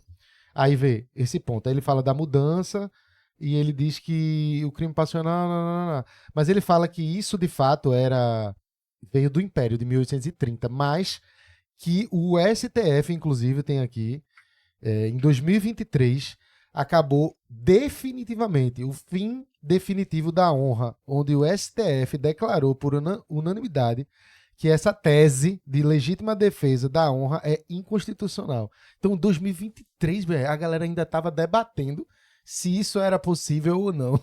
Para você ver como as coisas são muito além do que a gente imagina, velho. Eu só queria trazer esse ponto aqui. Não, e inclusive, Gabriel, eu vou além. Eu acho que ainda isso aí eu discordo. Inclusive, não sei se tu lembra o caso da Mariana Ferrer, que foi abusada da boate La Musique em Santa Catarina. E aí, Sim, lembro dessa história. Bicho, tinha prova biológica do cara, tinha tudo. E ela foi humilhada durante o julgamento online. O advogado botou pra fuder na menina dizendo: você foi a culpada, não sei o que, humilhou. Ela começava a chorar assim. Ninguém fez nada. A menina foi completamente assim. E no final o cara foi absolvido. Não tinha nada, houve o estupro. E conseguiram, porque colocaram a culpa nela, dizendo que ela permitiu, se ela bebeu álcool, sei lá, se ela ficou embriagada e estava em tal lugar, ela assumiu o risco, entendeu? Assim, voltando sobre esse assunto que a gente falou de outros países querendo comparar o certo viralatismo, como eu gosto muito de futebol, eu acompanhei o caso Daniel Alves do início ao fim. E foi muito, muito bizarro, assim, tudo que aconteceu, assim, porque as pessoas ainda têm essa ideia de que na Espanha as coisas iam ser... E que ele foi preso. Velho, vi tudo, velho. Todo o caso que eu lembro no primeiro. A defesa de Daniel Alves mudou a história 3 vezes. Mudou a história 3 vezes. Primeiro ele disse que não conhecia ela, depois disse que se relacionou, depois disse que não teria como ser estupro se ela tava lubrificada. Teve várias mudanças na coisa. Provado. O lugar foi quando ela sofreu a questão lá do assédio, né? Tipo, que lá meio que a ideia da lei seria que tipo, não é só não é não, né? Apenas sim é sim. É tipo isso assim, e você meio que... Como é que posso dizer? Acontecer em algum lugar e já vai cercar o lugar pra ver o que aconteceu. Ela denunciou. Tinha um protocolo lá de atendimento, assim. Quando ela falou, todo mundo já sabia o protocolo e foi o que salvou ela em termos de acolhimento. E de prova, né? E tudo assim. Foi realmente na hora. Tudo isso aconteceu. Um caso que foi mídia no mundo inteiro, né? Agora ele tá pregando. Não, eu tô ligado. E assim, ele passou quantos meses preso? Um ano preso. Passou um ano. E o pai do Neymar pagou a fiança. E aí ele saiu. Em Espanha também, foi bom tu falar da Espanha, porque teve o caso agora, eu não lembro agora, meu Deus, eu falei o caso dessa menina recentemente numa defesa, esqueci agora o nome dela, mas era uma espanhola também, ela sofreu um estupro coletivo. A gente tá falando aí, lembra lá do movimento que teve no Rio agora, meninos do ensino médio que estupraram uma menina, sim. O cara foi até com a camisa do Red Pill e tal, quando foi preso. E aí lá na Espanha essa menina foi um estupro coletivo também, e aí ela sobreviveu, só que ela desenvolveu um quadro depressivo muito forte e tentou suicídio. Então no primeiro suicídio ela ficou paralítica, e aí ela teve que conviver, além da depressão, várias dores, e o caso dela foi autorizado, sabe o quê? A eutanásia. Ela preferiu morrer que ficar viva com trauma. E ela morreu ano passado. Caralho, velho. Morreu ano passado, não. Morreu esse início desse mês, de março. A família dela... Eu vi esse caso, foi recente isso. Puta merda, eu falei o nome dessa menina, meu Deus, semana passada. Esqueci completamente. Pra tu ver, pô, como é o trauma, assim. E aí, a família dela era católica. A família entrou na justiça pra impedir, mas ela disse, eu sou de maior, eu posso. E aí, ela faleceu. Pela eutanásia por conta do trauma. Pra tu ver o nível. Caralho. Eu quero te perguntar uma coisa, Simone. A gente tá falando sobre isso. Você falou, né, que infelizmente o Brasil, como tu disse, ainda pode ser... Tá melhor e tá mais avançado do que muitos países do mundo em relação à lei, esse tipo de coisa. O que mostra como a situação é ruim, né? Porque o Brasil, a gente vê os problemas que tem. E aí eu te faço uma pergunta.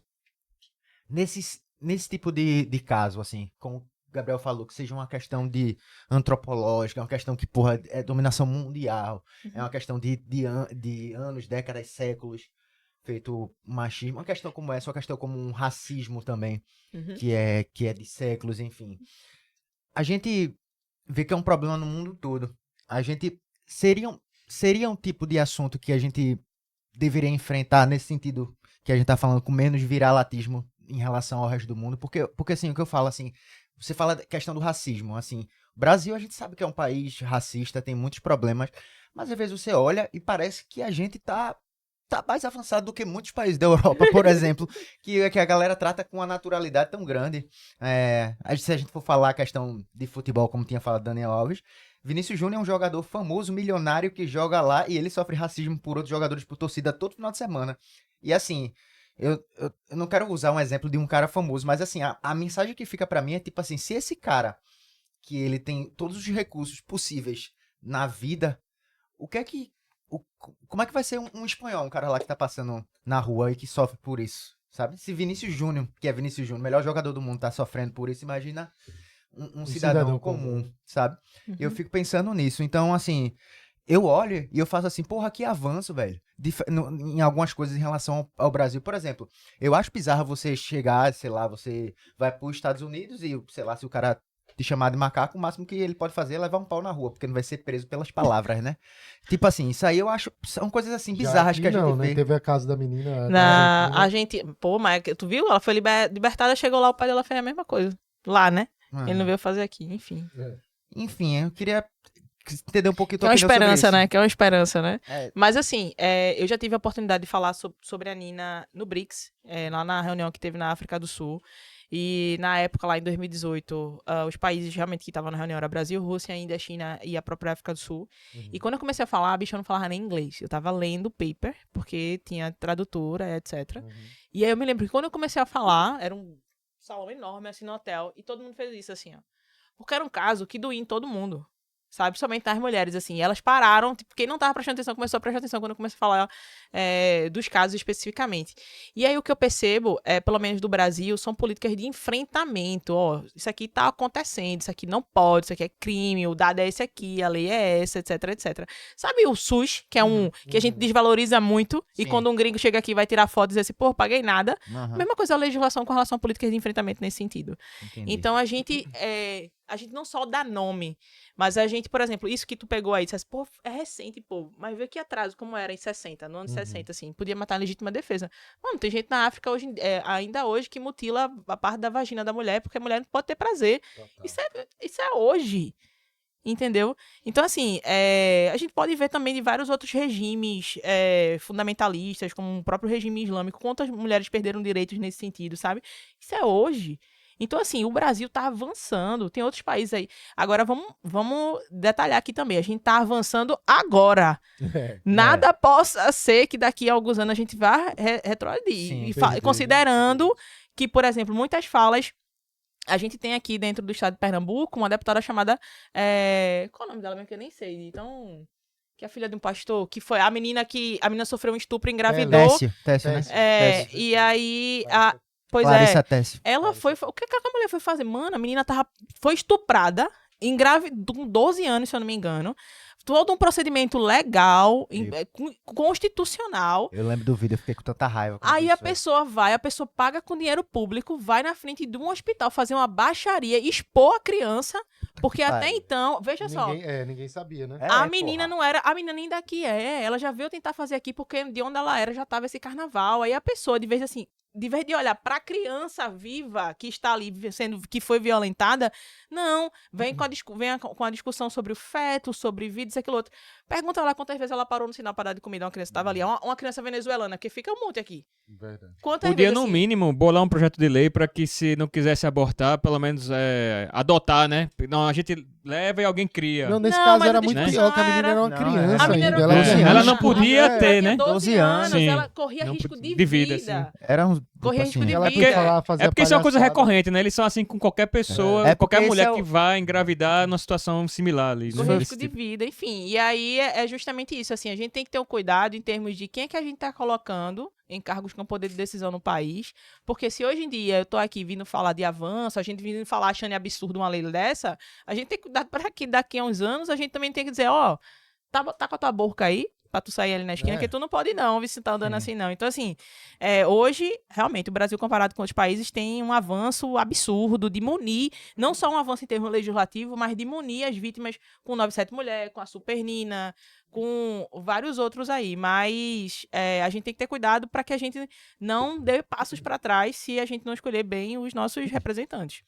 Ô, Simone, eu queria saber daquilo que tu passou, que tu sofreu uma tentativa, não foi foi um latrocínio, né? Foi Roubo. uma tentativa latrocínio, que é o roubo seguido de morte. Isso, tu tinha que idade? Como foi passar por isso? Que loucura foi essa? Conta pra gente aí. Bicha, eu tava em casa, eu morava nos Estados Unidos, né? Eu morava com a minha avó lá, e aí, enfim, eu tive que ir no Bom Preço do Arruda na época, e foi uma coisa rápida. E aí eu ia voltar, inclusive, de aplicativo, mas quando eu olhei, tava cedo, e eu disse, vou esperar, o meu ônibus já vinha em 3 minutos, aí eu atravessei. Foi na frente da parada do ônibus no Arruda, isso. E aí, só que nessa época, a prefeitura tava trocando os postes pra LED. E tinha uns postes que não acenderam. Era, tipo, justamente no entardecer pra anoitecer. E quando eu atravessei, tinha umas pessoas na parada do ônibus, só que quando veio o ônibus, veio com a torcida jovem do esporte e eu não quis subir. E eu fiquei na parada. Aí ficou eu, mais 2 caras, e surgiu um terceiro cara de onde, até hoje, eu não sei de onde aquele cara surgiu. Aí, quando o meu ônibus passou, que eu não quis subir, eu fui pegar meu celular pra ver o outro ônibus. Aí, quando eu vi, beleza. Eu tava olhando no sentido de encruzilhada, né? De costa pra Água Fria. Quando eu olhei, já foi o cara anunciando o assalto, me encurralando na grade. E os 2 caras que estavam comigo na parada correram e eu fiquei só. E aí, a única coisa que eu tive de chance foi colocar a mão, que foi onde eu levei as facadas, tá ligado? E aí, eu botei a mão e teve luta corporal. Quem me salvou, que até hoje eu nem sei quem é a pessoa, que a gente só pegou as imagens da esquina, assim, foi um Fiat que começou a parar e buzinar muito, porque ele viu que tinha briga, mas estava escuro, então ninguém parava, porque ele me encurralou na grade e eu fiquei, a única coisa que eu fazia era a mão. E ele aí, esfaqueando. eu não senti, eu só senti quando ele saiu de cima de mim, que eu senti algo quente, aí eu fui ver. E aí ele saiu aí teve a luta, né, a gente caiu no chão, e a pessoa buzinando, eu escutava muito o grito da mulher, mas eu não acho, assim, que era ela que tava dirigindo, eu acho que ela tava dentro do carro, mas ninguém desceu do carro, porque sabia que tava acontecendo alguma coisa, mas ficou lá, né. E aí ele saiu de cima de mim, só que nervosa lá, eu não conseguia soltar a camisa dele. Eu fiquei segura, eu cheguei na emergência com a camisa dele na mão, aí o médico perguntou de quem é a camisa. Aí foi na hora que eu disse, era do cara. E aí ele ainda me esmurrou, pô, porque eu não soltava ele me esmurrou pra me soltar, ele saiu de dentro da camisa e saiu correndo. Aí foi nessa hora que eu levantei, que ele foi sentido Rua das Moças ali na Ruda, do lado do armazém. Ele entrou, o cara do Uno seguiu ele, e aí um outro cara que tava do lado da rua gritou por mim, né, que ele me viu. E aí foi nessa hora que eu senti um negócio quente, eu fui olhar pra minha mão, aí tava uma abertura gigante aqui, eu só pensei, eu vou morrer, porque saía muito sangue, e era um cheiro muito forte, um sangue escuro. E aí o cara pegou assim, aí ele pegou a camisa, enrolou na minha mão, o motoqueiro parou, mandou subir da moto e me deixou na Policlínica da Campina do Barreto. Caralho. E aí foi isso, assim, atendimento, assim, me botaram logo na frente. Quando minha família chegou depois, assim, os enfermeiros tiveram muito cuidado deles não me verem toda ensanguentada, eles ficaram me limpando. Eu disse, não, pra sua família não lhe ver assim. Aí eles me limparam todinha, até a família entrar, assim. Mas foi um negócio que eu fui no supermercado e quase não voltava pra casa, bicho. Tava na parada do ônibus. Que ano foi isso, tu lembra?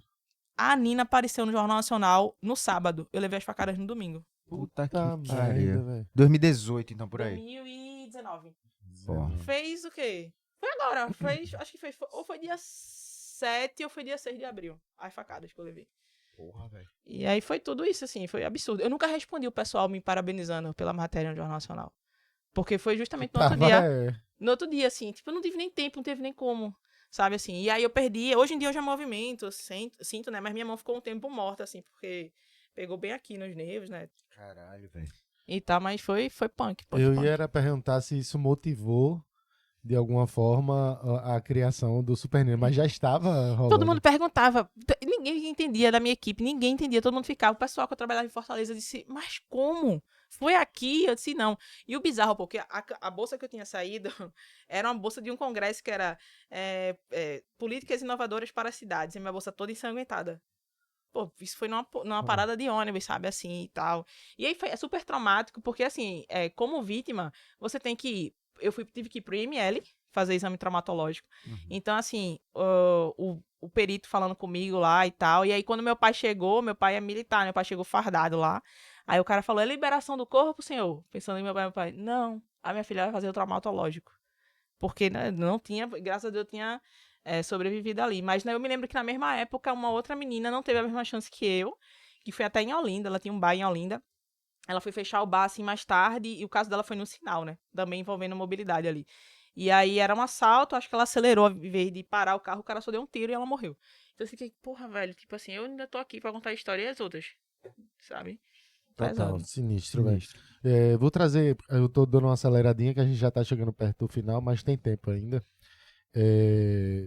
Temos aqui pelo menos 1h20 de podcast, a gente conversa e nem sente, né?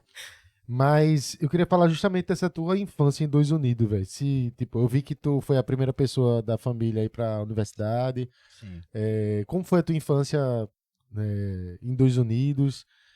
Qual foi o momento que tu foi despertar para questões sociais mesmo? Foi desde nova? Tu se envolveu com algum movimento local? Conta um pouquinho da tua história pessoal. Assim, minha mãe, quando engravidou de mim, ela tinha 18 anos, muito novinha. E como 11 milhões de mulheres no Brasil, minha mãe foi mãe solo. E nesse período, a gente tá falando ali, início dos anos 90, minha mãe não tinha estudo, etc. E ela foi tentar vir de São Paulo e eu fiquei com a minha mãe, com a minha avó aqui. Então, quem me criou realmente foi minha avó. E minha mãe me via crescer minha avó desenhava a minha mão. Então, ela comparava os desenhos por carta, vendo que eu tava crescendo. E foto, né? Era assim que minha... Mãe tem quantos anos hoje? Minha mãe é de 73, deve ter 54. 73. 54. E aí, minha avó, ela foi professora de EJA, né, de jovens e adultos, então eu aprendi a ler e escrever com ela dentro de casa. Então, quando eu fui pra escolinha, eu já sabia ler e escrever por causa da minha avó. E a escolinha que eu fui é a escola comunitária, que minha avó fundou como, como é que chama? Líder comunitário. É. Pronto, e ela tinha associação lá, né, da comunidade e tal. E quando minha avó chegou para morar lá em Estados Unidos, não tinha escola, tinha uma demanda muito grande, e ela se organizou com outros vizinhos. Como minha avó sabia ler, era uma das poucas que sabia ler, escrever, e tinha uma máquina de escrever, ela começou a escrever os projetos e conseguia, assim. E eu sempre tive essa pessoa dentro de casa que era costureira nas horas vagas, dona de casa, criou 4 filhos, costureira, mas minha avó, do jeito muito simples dela, resolvia as coisas. E eu acho que ela nunca teve, minha avó faleceu em 2024, acho que ela nunca teve noção do quanto me inspirava. Tem uma foto dela, eu até repeti essa foto recente, na década de 70, minha avó, eu fico me perguntando como é que ela foi. Bicho, ela pegou um ônibus e foi pra Brasília pedir dinheiro pra construir a escola. Como? Eu não sei. Brasília mesmo? Brasília, tem uma foto lá na frente da catedral. E aí, eu tenho muitas agendas hoje em Brasília, né? Eu também tenho parceria com o CNPq e tal. Às vezes a gente vai lá pra ter reunião. E eu passei na frente da catedral e disse, eu vou repetir uma foto, porque minha avó não sabe, assim, ela não tem noção do quanto esse ato simples, né? Mano, minha avó ficou, sabe onde é hospedada em Brasília? Com umas pessoas montando um acampamento no Mané Garrincha, bicho. Foi pro hotel, não. Minha avó atravessou o Brasil de ônibus. Eu reclamo pegar um avião aí. Minha avó com 4 meninos. Deixa um na casa de um, na casa de outro, na casa de outro. E aí hoje a gente fala, por exemplo, do Fundeb, que é o Fundo Nacional. Esse Fundo Nacional existe porque pessoas como minha avó, na década de 70, bateram em Brasília e disseram, olha, a gente precisa falar sobre escolas comunitárias. E minha avó não tinha estudo não, pô. Minha avó tinha ensino médio. Minha avó não era graduada nem nada, não.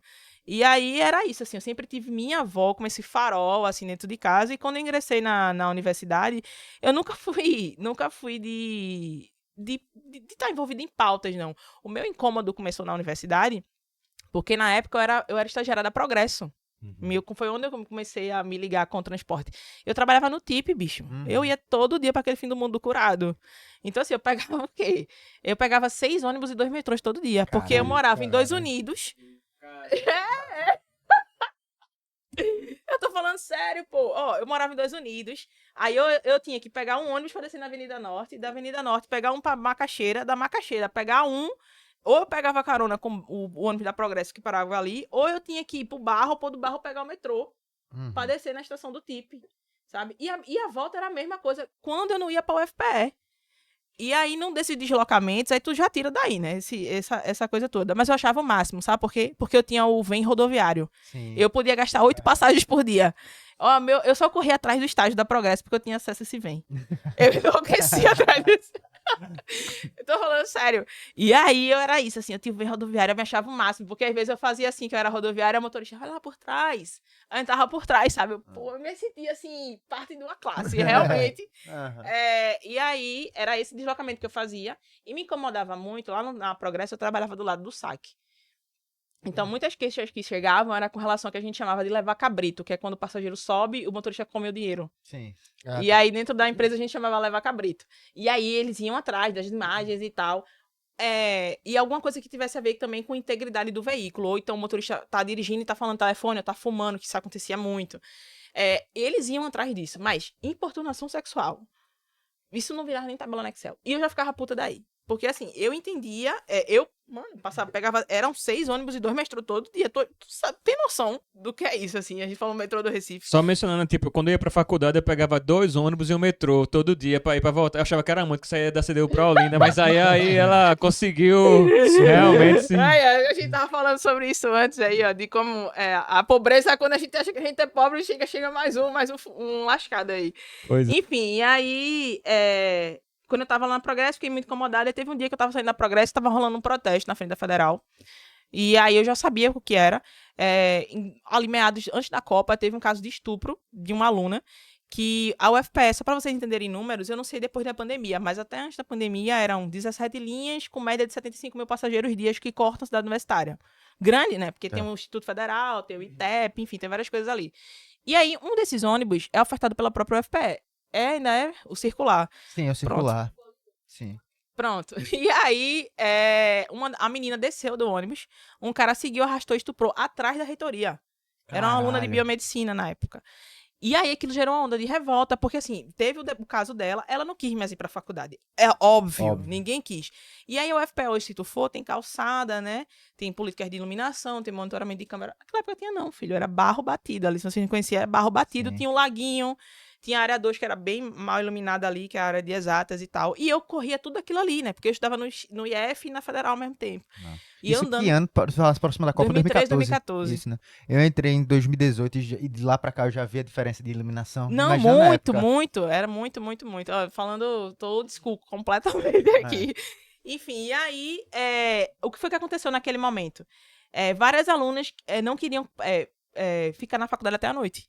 Não queriam cursar. Eu fui uma das meninas que não queria largar de 8 horas da noite. E ainda é cedo, né? Sim. Mas eu não queria. Não queria ficar. E aí eu percebi uma correlação direta entre violência de gênero e acesso e manutenção de mulheres no ensino superior. Consequentemente, a gente tem o quê? Baixa de acesso dessas mulheres ao mercado de trabalho. Então, eu comecei a tentar entender primeiro esse fenômeno aqui. E aí, o meu primeiro ponto foi, a gente tá falando de 2013, 2014. A lei de importunação sexual, sabe quando ela foi sancionada? 2018. Sim. 24 de setembro de 2018. Para uma pesquisadora, quando eu ia atrás dos dados, eu ficava assim, tá, mas cadê? Como é que acontece? Aí os casos, eles eram enquadrados como atentado violento a pudor. Porque não tinha uma tipificação. E aí, não tinha uma subdivisão. Em qualquer banco de dados do governo, não tinha assim, dentro de atentado violento a pudor, isso aqui foi importunação. Não existia isso. Então, era como se o crime não existisse. Porque não tinha uma legislação. Então, tinha esse primeiro impacto de legislação. Um outro ponto era canal de repórter de denúncia. Hoje, tu não sabe, imagina lá naquela época. Como é que tu vai denunciar isso? Então, o que me movimentou foi a minha própria história. Assim, a questão da vivência. A minha mãe, quando voltou a morar em Recife, ela foi ser cobradora de ônibus. Então, eu tinha muito medo de manhã também. Fui trabalhadora de ônibus de Acaxangá. O meu vizinho, na época, o Roberto, ele também foi cobrador de ônibus. E eu tinha muito medo da minha mãe trabalhar. Sabe por quê? Porque o Roberto, que trabalhava na Borborema, ele era cobrador de ônibus. E hoje a gente tem VEM, né? Mas naquela época a gente tem nem cobrador mais hoje. E aí era vale ou, como é que chama? Dinheiro em espécie mesmo. E aí era um assalto, anunciaram, ele entregou o dinheiro, mas o que fizeram com ele? Deram um tiro. E ele ficou na cadeira de rodas. Então eu cresci entendendo o emprego que minha mãe implicava, entendeu? Eu saía de casa de 4 horas da manhã. O meu vizinho, que era homem, levou um tiro, ficou na cadeira de rodas, o que é que vai ser dela? E aí, quando eu entro na Progresso, eu também vejo, não só a Progresso, tá? Eu tô falando o nome dela, que foi lá onde eu trabalhei. Mas várias outras, assim, empresas que não tinham esse olhar de gênero mesmo. Assim, meu maior usuário, eu não tenho nenhum cuidado nesse sentido, eu não tenho nenhuma campanha nesse sentido. Enfim, quando eu cheguei na UFPE, o estopim foi isso. Aí foi quando eu comecei a pesquisar como a violência de gênero na mobilidade é um fator impeditivo para o acesso e manutenção de mulheres no ensino superior. E um dos resultados da pesquisa era criar um canal facilitado. E aí foi quando começou o desenvolvimento da Nina. Poderoso. Tua história se a gente tivesse mais tempo aí, ia sair ainda mais coisa. Com certeza, velho. Mas eu não quero deixar de falar justamente 2 pontos. Tu falou logo no início que tu tá indo vai levar a bandeira pro Vale do Silício. Aí diz aí, tu vai estar lá na Califórnia, fala um pouco sobre, porque dá até pra ligar já com o reconhecimento. Tu já teve... saiu na Forbes. Fala um pouco disso, assim, pra gente ter ainda mais orgulho de tu como pernambucano, tu levando nosso nome lá pra fora. Eu fui selecionada pelo governo americano, né, pra participar do WILI, que é o Young Leaders of America Initiative. É uma iniciativa que foi fundada pelo Obama lá atrás para reunir jovens líderes da América Latina, Caribe e Canadá, que são potências nas suas áreas, para fazer um intercâmbio de trabalho nos Estados Unidos. Então, a gente faz uma imersão dentro de uma outra empresa americana para fazer esse intercâmbio cultural. E eles custeiam tudo para a gente ir. Aí, no meu caso específico, né, como é um polo de tecnologia, foram 17 brasileiros selecionados nessa turma. Eu sou uma delas. E aí, vou diretamente para a Califórnia fazer um intercâmbio lá, que eles chamam na Bay Area, lá, com uma outra empresa que trabalha num aspecto de segurança, mas mais para nível universitário. E aí a gente vai fazer esse intercâmbio trabalhando juntos, sabe? Então, antes de eu ir, por exemplo, eu já vou agora, dia 19, mas antes de ir, a gente tem que fazer um plano de trabalho para saber como é que ele vai me ajudar e eu vou ajudar. Então, assim, tem um alcance bem legal, porque tem muito esse viralatismo. Pô, eu vou lá para aprender. Não, bicho. Quando eu comecei a colocar, né? Exatamente, quando eu cheguei lá, eu disse, não sei se eu vou pra aprender, não. Eu acho que eu vou ensinar alguma coisa a esse cara aqui. Só tua experiência de vida aqui, só em viver aqui, né? Pô, meu amigo... E tu vai morar lá pelo menos quantos meses, anos, enfim? Não, meses eu queria que fosse meses, anos ali. A gente, dentro do programa de imersão com a empresa, são 4 semanas. Mas a gente tem agendas antes. Então, por exemplo, eu vou fazer agenda antes que eles chamam de um onboarding, né? Dando umas boas-vindas para todo mundo em Houston. E aí a gente vai fazer essa imersão lá e depois a gente faz uma imersão, uma desimersão, não sei, na saída, que vai ser em Washington, D.C. É uma coisa mais diplomática, sabe? Sim. E aí tem uma batalha que eles chamam lá, que é a batalha de pitch, né? No final, os fellows, eles submetem um projeto e podem apresentar e podem ganhar dinheiro também em cima.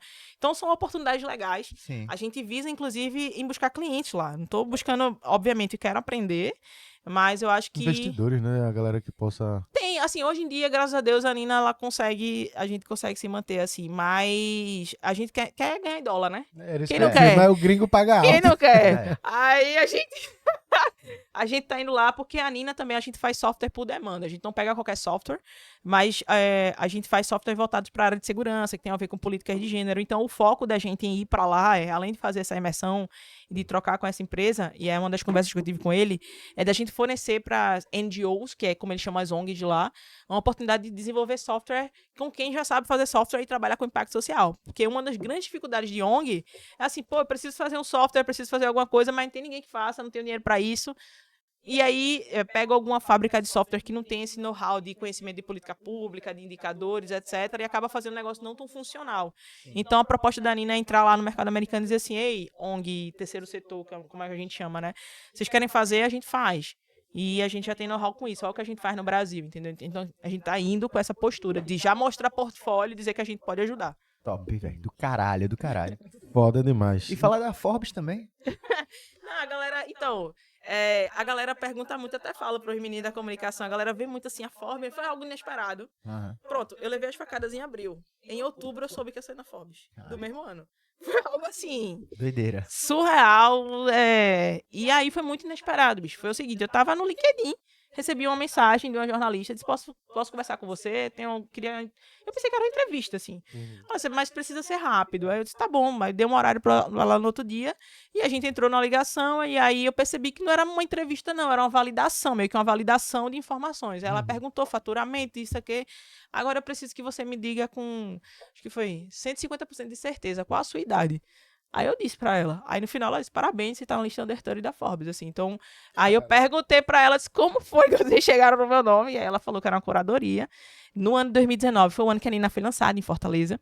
Então, gerou muito boom pra gente, a gente ganhou muita evidência.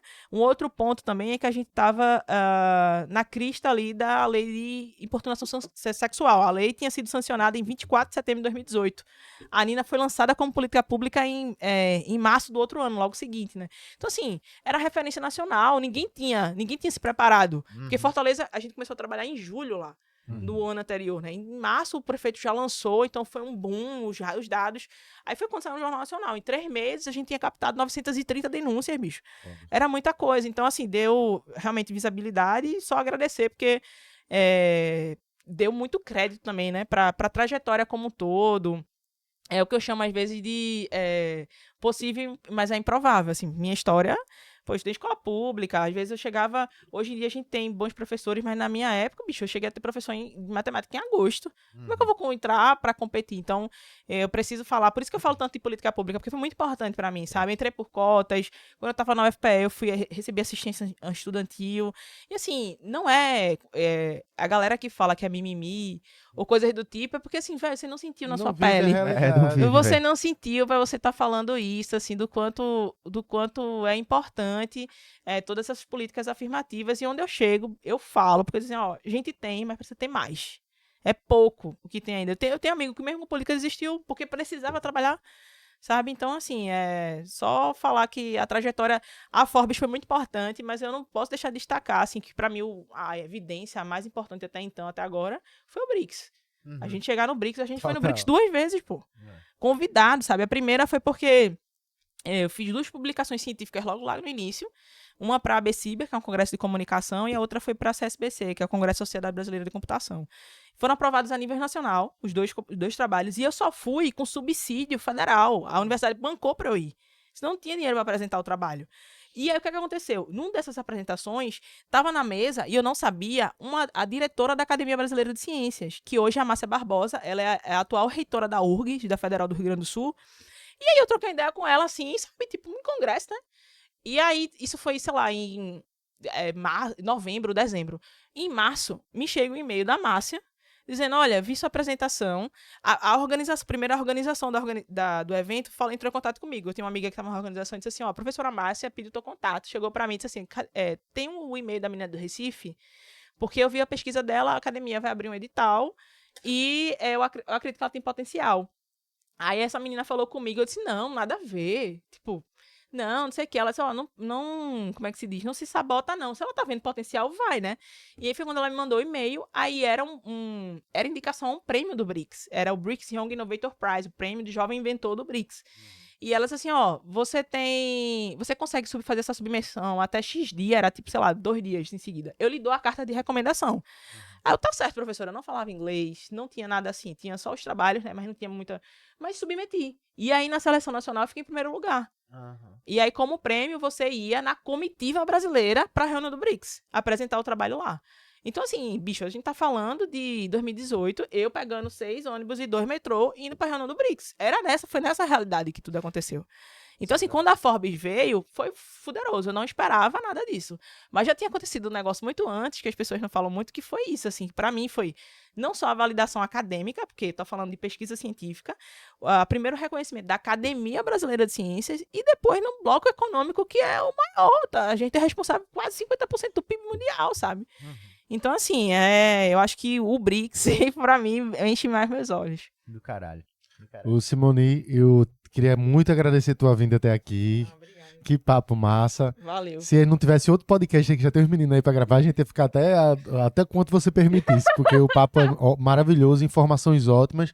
E eu já deixo até o convite aqui, dependendo da situação, tô pisando aqui de novo, a gente pode até marcar uma continuação, trazer atualizações, a gente pode pontuar assuntos antes pra gente debater. Massa. Porque do caralho demais a conversa aqui e totalmente de utilidade pública, assim, não tem quem assistiu esse podcast com certeza vai sair daqui mais rico com tantas informações que você trouxe. Imagina. E além de te agradecer, quero agradecer a você também que está acompanhando até aqui, dizer para você seguir as redes sociais de Simone que está na tela, segue ela, fica de olho no trabalho dela e acompanha a gente aqui também, que toda semana a gente está aqui fazendo podcast para você com diversos temas diferentes, artistas, empresários, enfim, são vários e vários segmentos que a gente traz aqui e eu convido você a assistir. Semana que vem estaremos aqui de novo, então vem-te embora pro Fala Ordinário que toda semana a gente tá por aqui. Lembrando também que a gente tá nas plataformas de áudio. Às vezes você não quer ficar vacilando na rua, assistindo no YouTube, né? Bota o fonezinho de ouvido, tá fazendo outra coisa, escuta os áudios. Fala Ordinário Podcast, se você usar Deezer, Spotify, o que você usar, você coloca lá, vai estar todos os episódios, tá bom? Até semana que vem. Tamo junto, valeu! Penalidade máxima! Autorizada a cobrança! Bateu! Na casa do chapéu! Mirou de emoção? Acertou na diversão. Também, com uma convocação dessa, parceiro. As melhores cotações. Prêmios diários e cashback. No Esporte da Sorte tá autorizada a diversão. Esporte da Sorte. Duvido você não se divertir. Proibido para menores de 18 anos. Se deixar de ser diversão, pare.